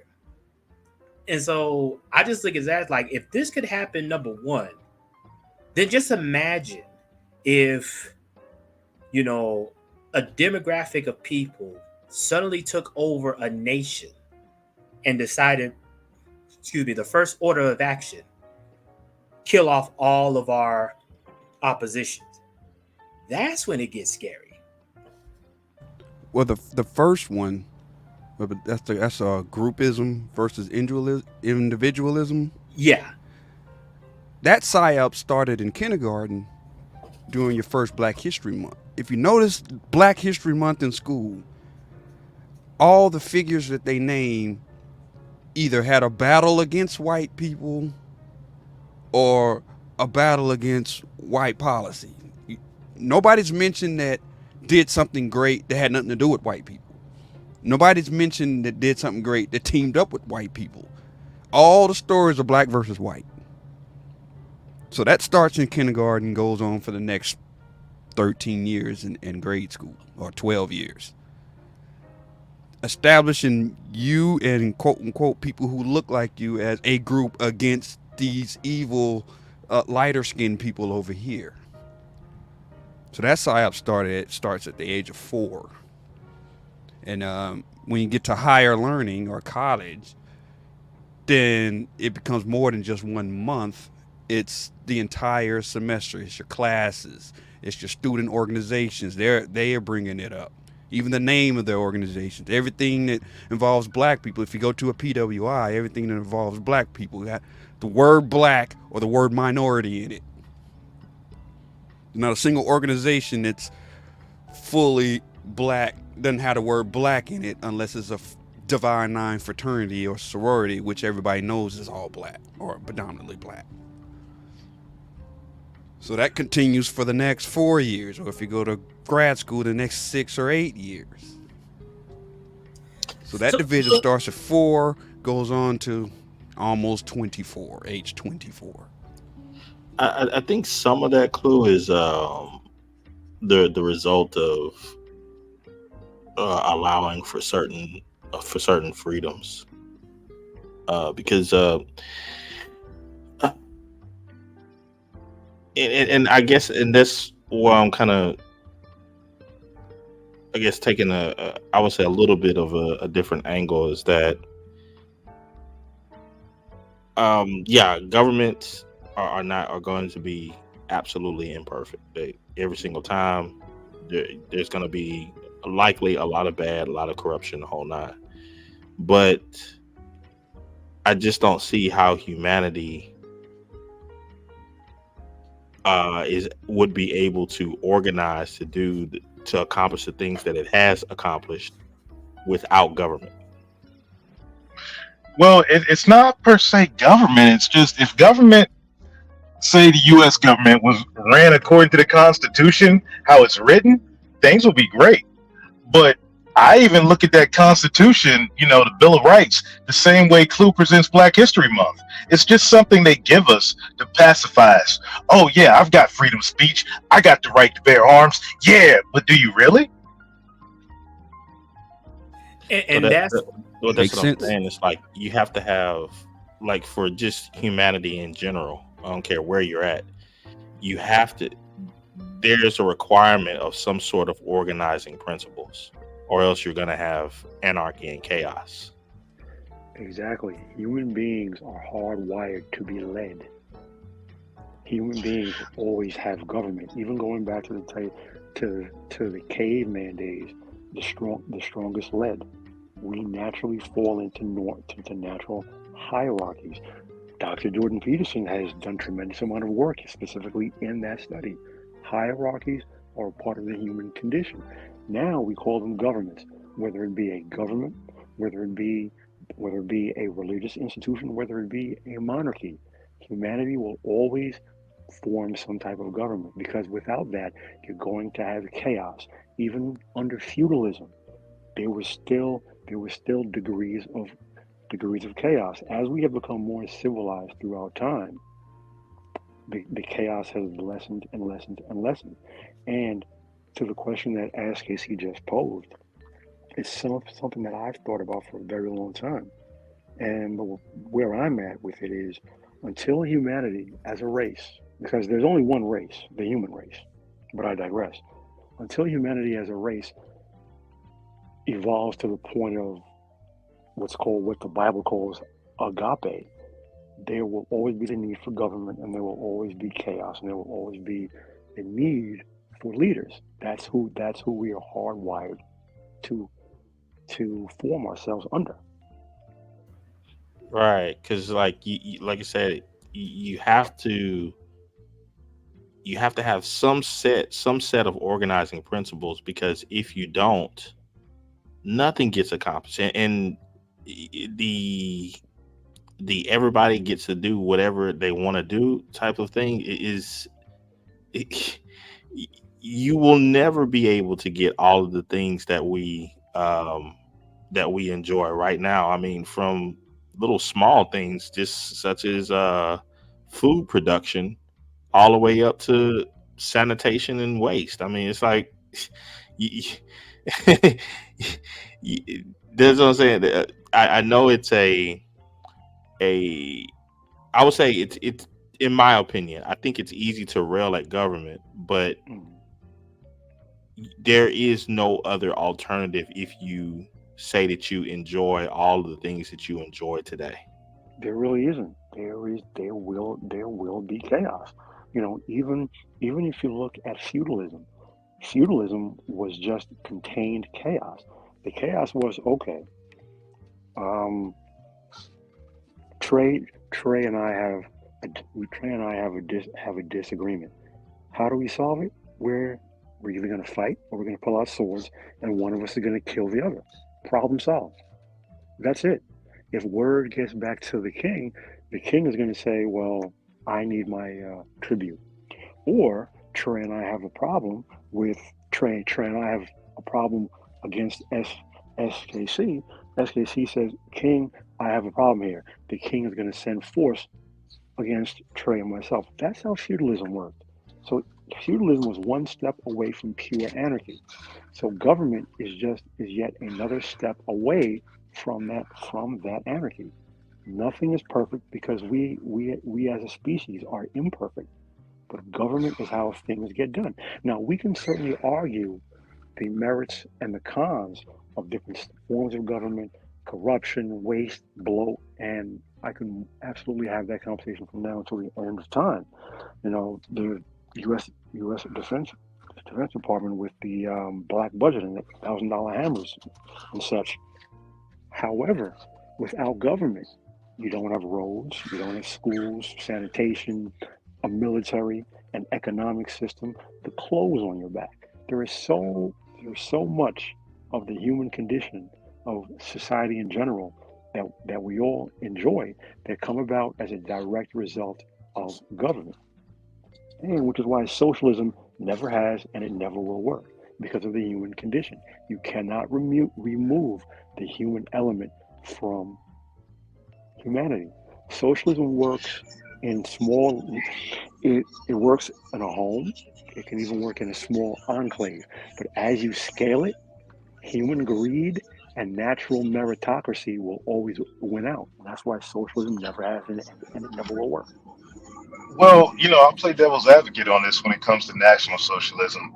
What Uncle H did after the Weimar Republic, did have an impact. It did create one of the strongest economies ever and did, create a strong sense of patriotism in that country. If we just, regardless of which way it turned out in the end, it definitely changed things around from, the previous decade.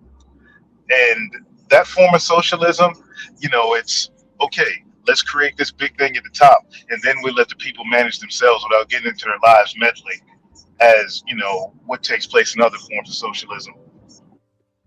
But the thing about the Nazi Party that Hitler had, Nazi Germany was a socialist nation. However, the economy was capitalism. Private citizens were allowed to own businesses. They were encouraged to Yeah, own that's what I businesses. mean. So what Hitler did was he actually created a hybrid socialist capitalist society. So that's a large part of why that worked. Also, the Weimar Republic totally collapsed. Personally, I feel America right now resembles the Weimar Republic circa 2024 to 1928. But so, again, there are parts of socialism that do work, and there are parts of capitalism that definitely work. There are parts of authoritarianism that work. There are even parts of feudalism that work. The problem is, each of them are so diametrically opposed that over time, if you have a blending of them, you have to, it's like you're moving, it's like almost like a Venn diagram where you're more socialist, then you're more capitalist, then you're more totalitarian, you're more republicanism, you're more feudalism. Am I making sense at all to you? Well, Yeah, it makes perfect sense to me. It's yeah. just like it's just whichever form that you take, they're never going to fulfill the needs of all human beings. Exactly. Right. And Cybertoxin in the chat, he actually bring this up kind of right in line what you're saying, Logic. He said the Constitution isn't meant to, quote, grant us rights, unquote. The Constitution expresses a limitation of government in their ability to encroach on rights we already have. It only works when it's upheld. To me, that kind of ties right in line with what Logic and Trey is saying. When the founding fathers was creating America or forming America, they had the right intentions of trying to create, a democratic nation, even though America really became a republic. But I don't think had they foresaw the future of America, because let's just keep this in mind. America back in the 1700s really consisted of three different types of people. There were the Caucasians, there were the blacks, and then you also have the Native Americans. So really it was consisted of those three. Now you fast forward to the present time, and it is truly a diverse nation. I mean, it no longer consists of just three different types of people. You're now looking at, a nation that's incorporated. If we're just going off of phenotype, you're probably looking at 5 different groups or more so. Then when you break it down to culture, that's going to be even more than that. We're talking about tens or hundreds. So the founding fathers had the right intentions. And Trey, you're next. The founding fathers had the right intentions, but I think had they known the direction America was going, they probably would have modified the Constitution even more so. Well, Sigma, I would say that the founding fathers were in the right direction because, regardless, I'm not even going to bring the Wabbit into this, but if we look at it strictly from landowners versus non-landowners and men versus women, if it had been kept that simple without all the tribalism, we'd be living in like a utopia right now. Yeah, I agree. I think, and that's one of the reasons that helped America, become such a powerful nation, because leading up to, I would say, probably the 80s or so, America really was just based off of, okay, you're going to be judged by your merits, not just your background, where you come from, so to speak, what struggles you have. No, you have means of moving up in society based off of merit. And that's why I was surprised, at number 4, merit versus privilege not being in the top 3, but, at number 4, because I even asked the professor, like, there have been so much chaos that happens, how come it's not in the top 3? And he said this, and Trey, you definitely gonna like this. He says, well, here's the thing. Privilege is a construct. And in fact, it's very subjective. Just because somebody owns an item or comes from a well-to-do background does not mean that holds true for every single individual in that perspective or in the opposite perspective. So it's like the reason why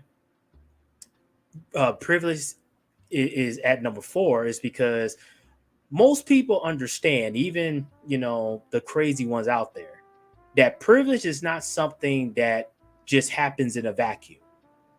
It really doesn't exist. It really just comes down to, yes, there are those who have earned their way and have actually moved up in society to get the things that they got, versus those who, unfortunately, they, like logic says, they're just average people or just average minded people. And, unfortunately, they just don't have the mental capacity to move in that position, but they feel like they're just as deserving, hint, hint, of those things that the perceived privilege have versus the ones who don't.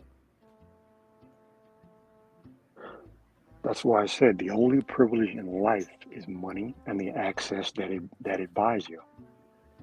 Privilege is not real. It's a construct. It's like power.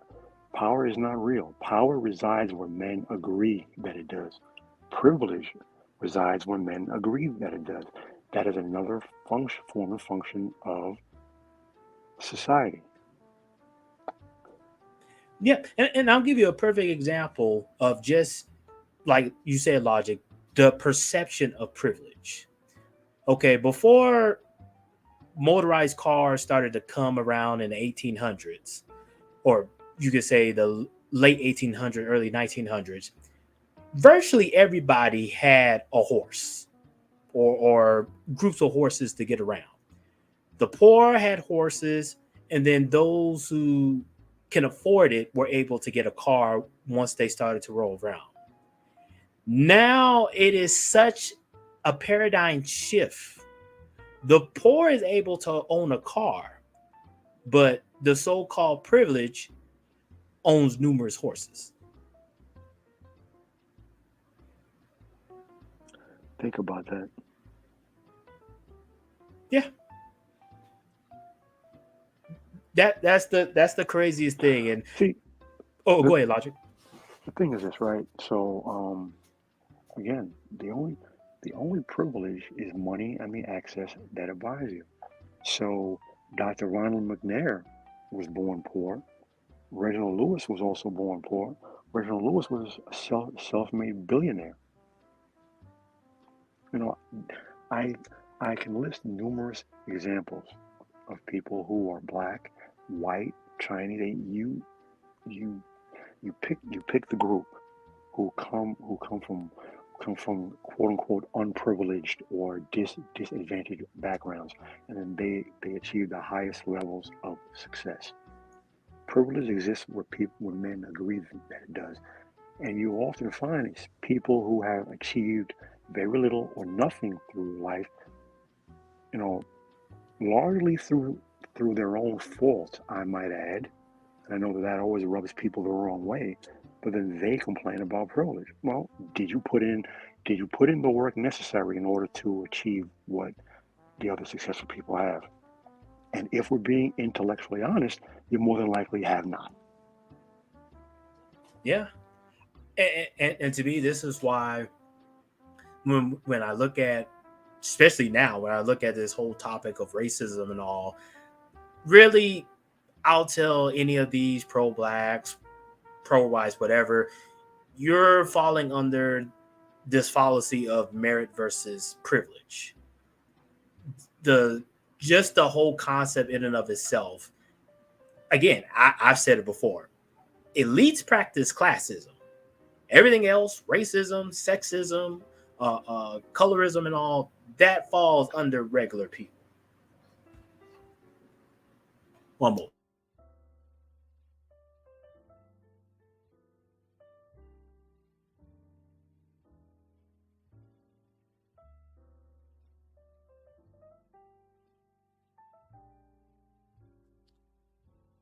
I don't know.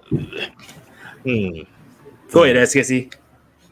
I'm kind of just thinking about all this, and I'm kind of. In order for me to,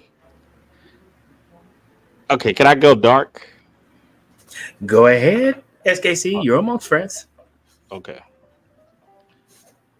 All of these concepts, privilege, wealth, government, all the racism, all this stuff. Okay. Let's say if we just stated, you know what, we're gonna start from the very beginning, and let's use the evolutionary model. That's absolute truth.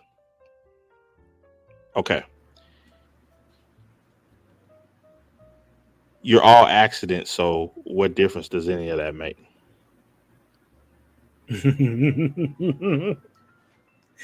Oh, I see where you're going there, SKC. Who are you to say who should have the power, who should have the privilege, any of that stuff? It's just an entirely huge accident, and may the best win. Well, it goes back to logic, what he just said minutes ago. Even if you was to go back to the caveman days, the strong led the weak. Pretty much the weak people, even though they could have just banded together and overtook the strong, they collectively decided that this strong individual or this strong group of individuals, they're going to lead us. So essentially, Right. you're going back to pretty much it's just made up in the human DNA to want to be led. Well, could it be not just the idea of wanting to be led, but just wanting to survive? Because let's say if going from the absolute model that we started with, okay, if you just recognize that there's better people that are better suited for certain things, that's just what it is. And I mean, you're a squirrel in a world of nuts where there's bigger squirrels and there's bears and so forth, and you recognize that, and then you just duck your head and you play along because you don't want to upset that order, because at the end of the day they can get rid of you whenever they want because they are stronger and smart and faster and smarter. So in other words, you saying reason why people choose to be led is mainly out of necessity of survival. I think that may be the case. Again, if you want to go by the evolutionary model, because if you go by that model, everybody's an accident, and by accident, some other people they were just stronger and faster, and smarter. And that's just that was the roll of the dice, and you deal with it. Which comes back to what I said. Human beings have an innate, inborn desire to be led. Humans want to be led. They want to be told what to do. They want to be told what to think, how to think it, and what to think. And then they can just react in that safe, comfortable bubble. Guys who consider themselves the alpha male, the leader of the pack, the lead sheep, they don't follow the sheep, they lead the sheep. They're an alpha, they're a player, they're a this, they're a that. Yeah, but here's the thing. The lead sheep is still a sheep. He finds his comfort and his self-worth from the group of sheep. He's just as much of a sheep as the other sheep. He's just the sheep in the front. The true alpha is the one who wants to do his own thing and blaze his own path and blaze his own trail. And sadly, and people refuse to admit this, most people are not that. They're either followers or they're leaders. But even most leaders, they're still part of the group. They're still a sheep. They're just the sheep in charge. But that's where their self-worth and their value and their safety and comfort comes from. It's the rare individual who blazes his own path. And those individuals are always dangerous because they always question the status quo of the state. Let me give you a quick counter, Logic. I'm curious of how you work this one. Okay, what happened if the flock views the individualist as selfish? Because let's say if you have the individualist that is like, hey, I want to blaze a whole new path. I'm questioning everything that you guys have already done and so forth. And the flock says, yeah, you're thinking that way now after we have already used our resources to make sure that you got to the point to where you are alive and running right now. Wish you would have told us that when you were really little. Case in point, Malcolm Little, after his trip back from Mecca. Case in point, Martin Luther. He did not start the Lutheran Church. Other people followed his writings and started the Lutheran Church in his name. Martin Luther, who Martin Luther King is named after. Martin Luther never wanted to start the Lutheran Church. He never wanted to be Protestant Church. My apologies. The Protestant Church. Then the Lutheran Church came after, but those individuals, they never seek to lead. People tend to follow the path that those individuals blaze.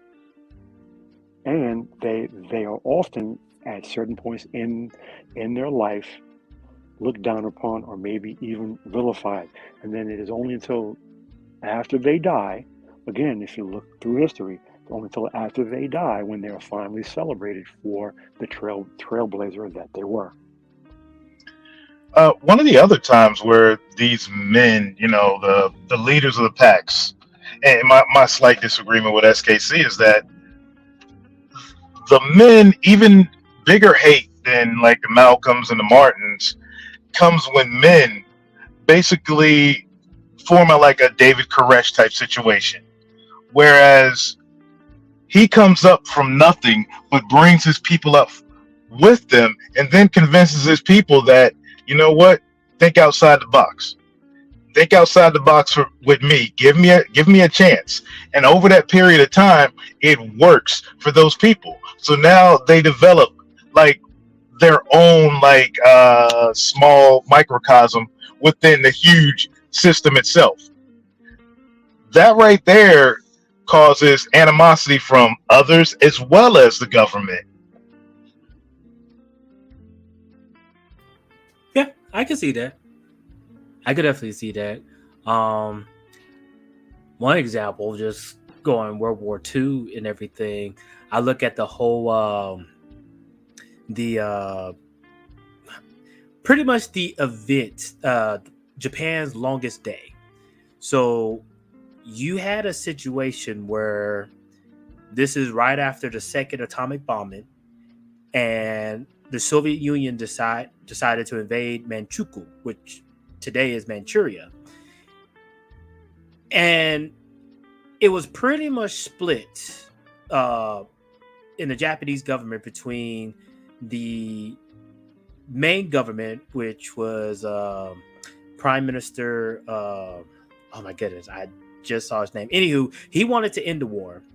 And then the military section, which was led by General Anami, they wanted to continue the war. So literally it came down to Emperor Hirohito to pretty much decide the fate of Japan. And he decided, you know what? There's already been enough bloodshed. If we continue this war, Japan is literally going to be wiped off the face of the earth. We're going to go ahead and surrender.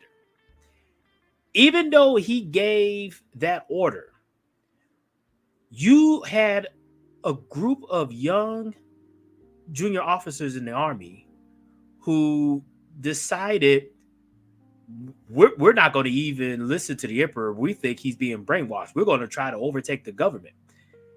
And they almost succeeded, but they end up failing. And really, as they say, that's history. And then Emperor Hirohito later on goes on to denounce his deity status, letting the people know that, hey, I'm not really a god. I'm a human just like everybody else. But there are some Japanese people right now, is mainly amongst the older generation, who still sees the emperor and his descendants as gods. But rest of society have already kind of moved on, especially, they don't even talk much about World War II in Japan, but they pretty much have moved on and just decided that, hey, we're just pretty much going to do our own thing.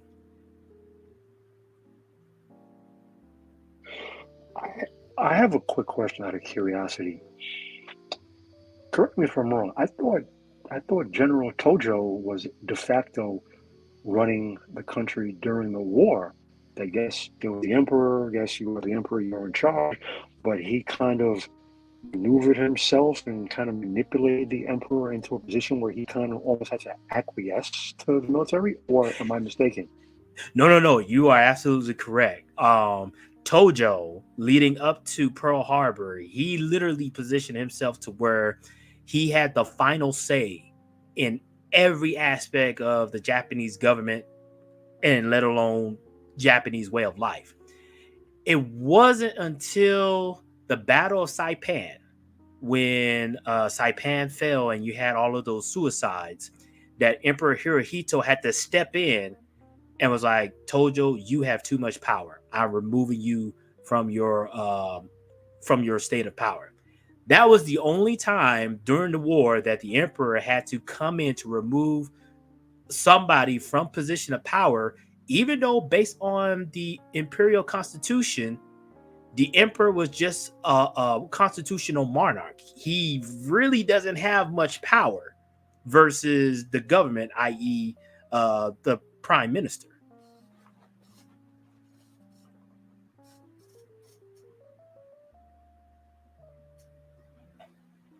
So it took a lot of guts for Emperor Hirohito to remove somebody who technically had more power than himself.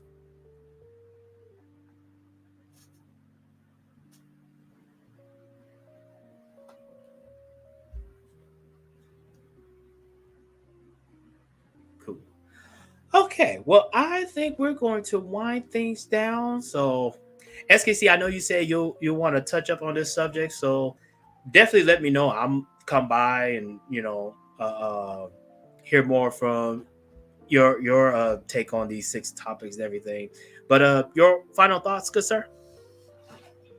Yeah, I'll just like I said, just listening to different ideas. That's one of my favorite pastimes. But yeah, I enjoyed it, man, and hope to see you on the next one. Yes, sir. Yes, sir. And then Logic Finest, good sir. Long time no see. Glad to see you back. Your final thoughts?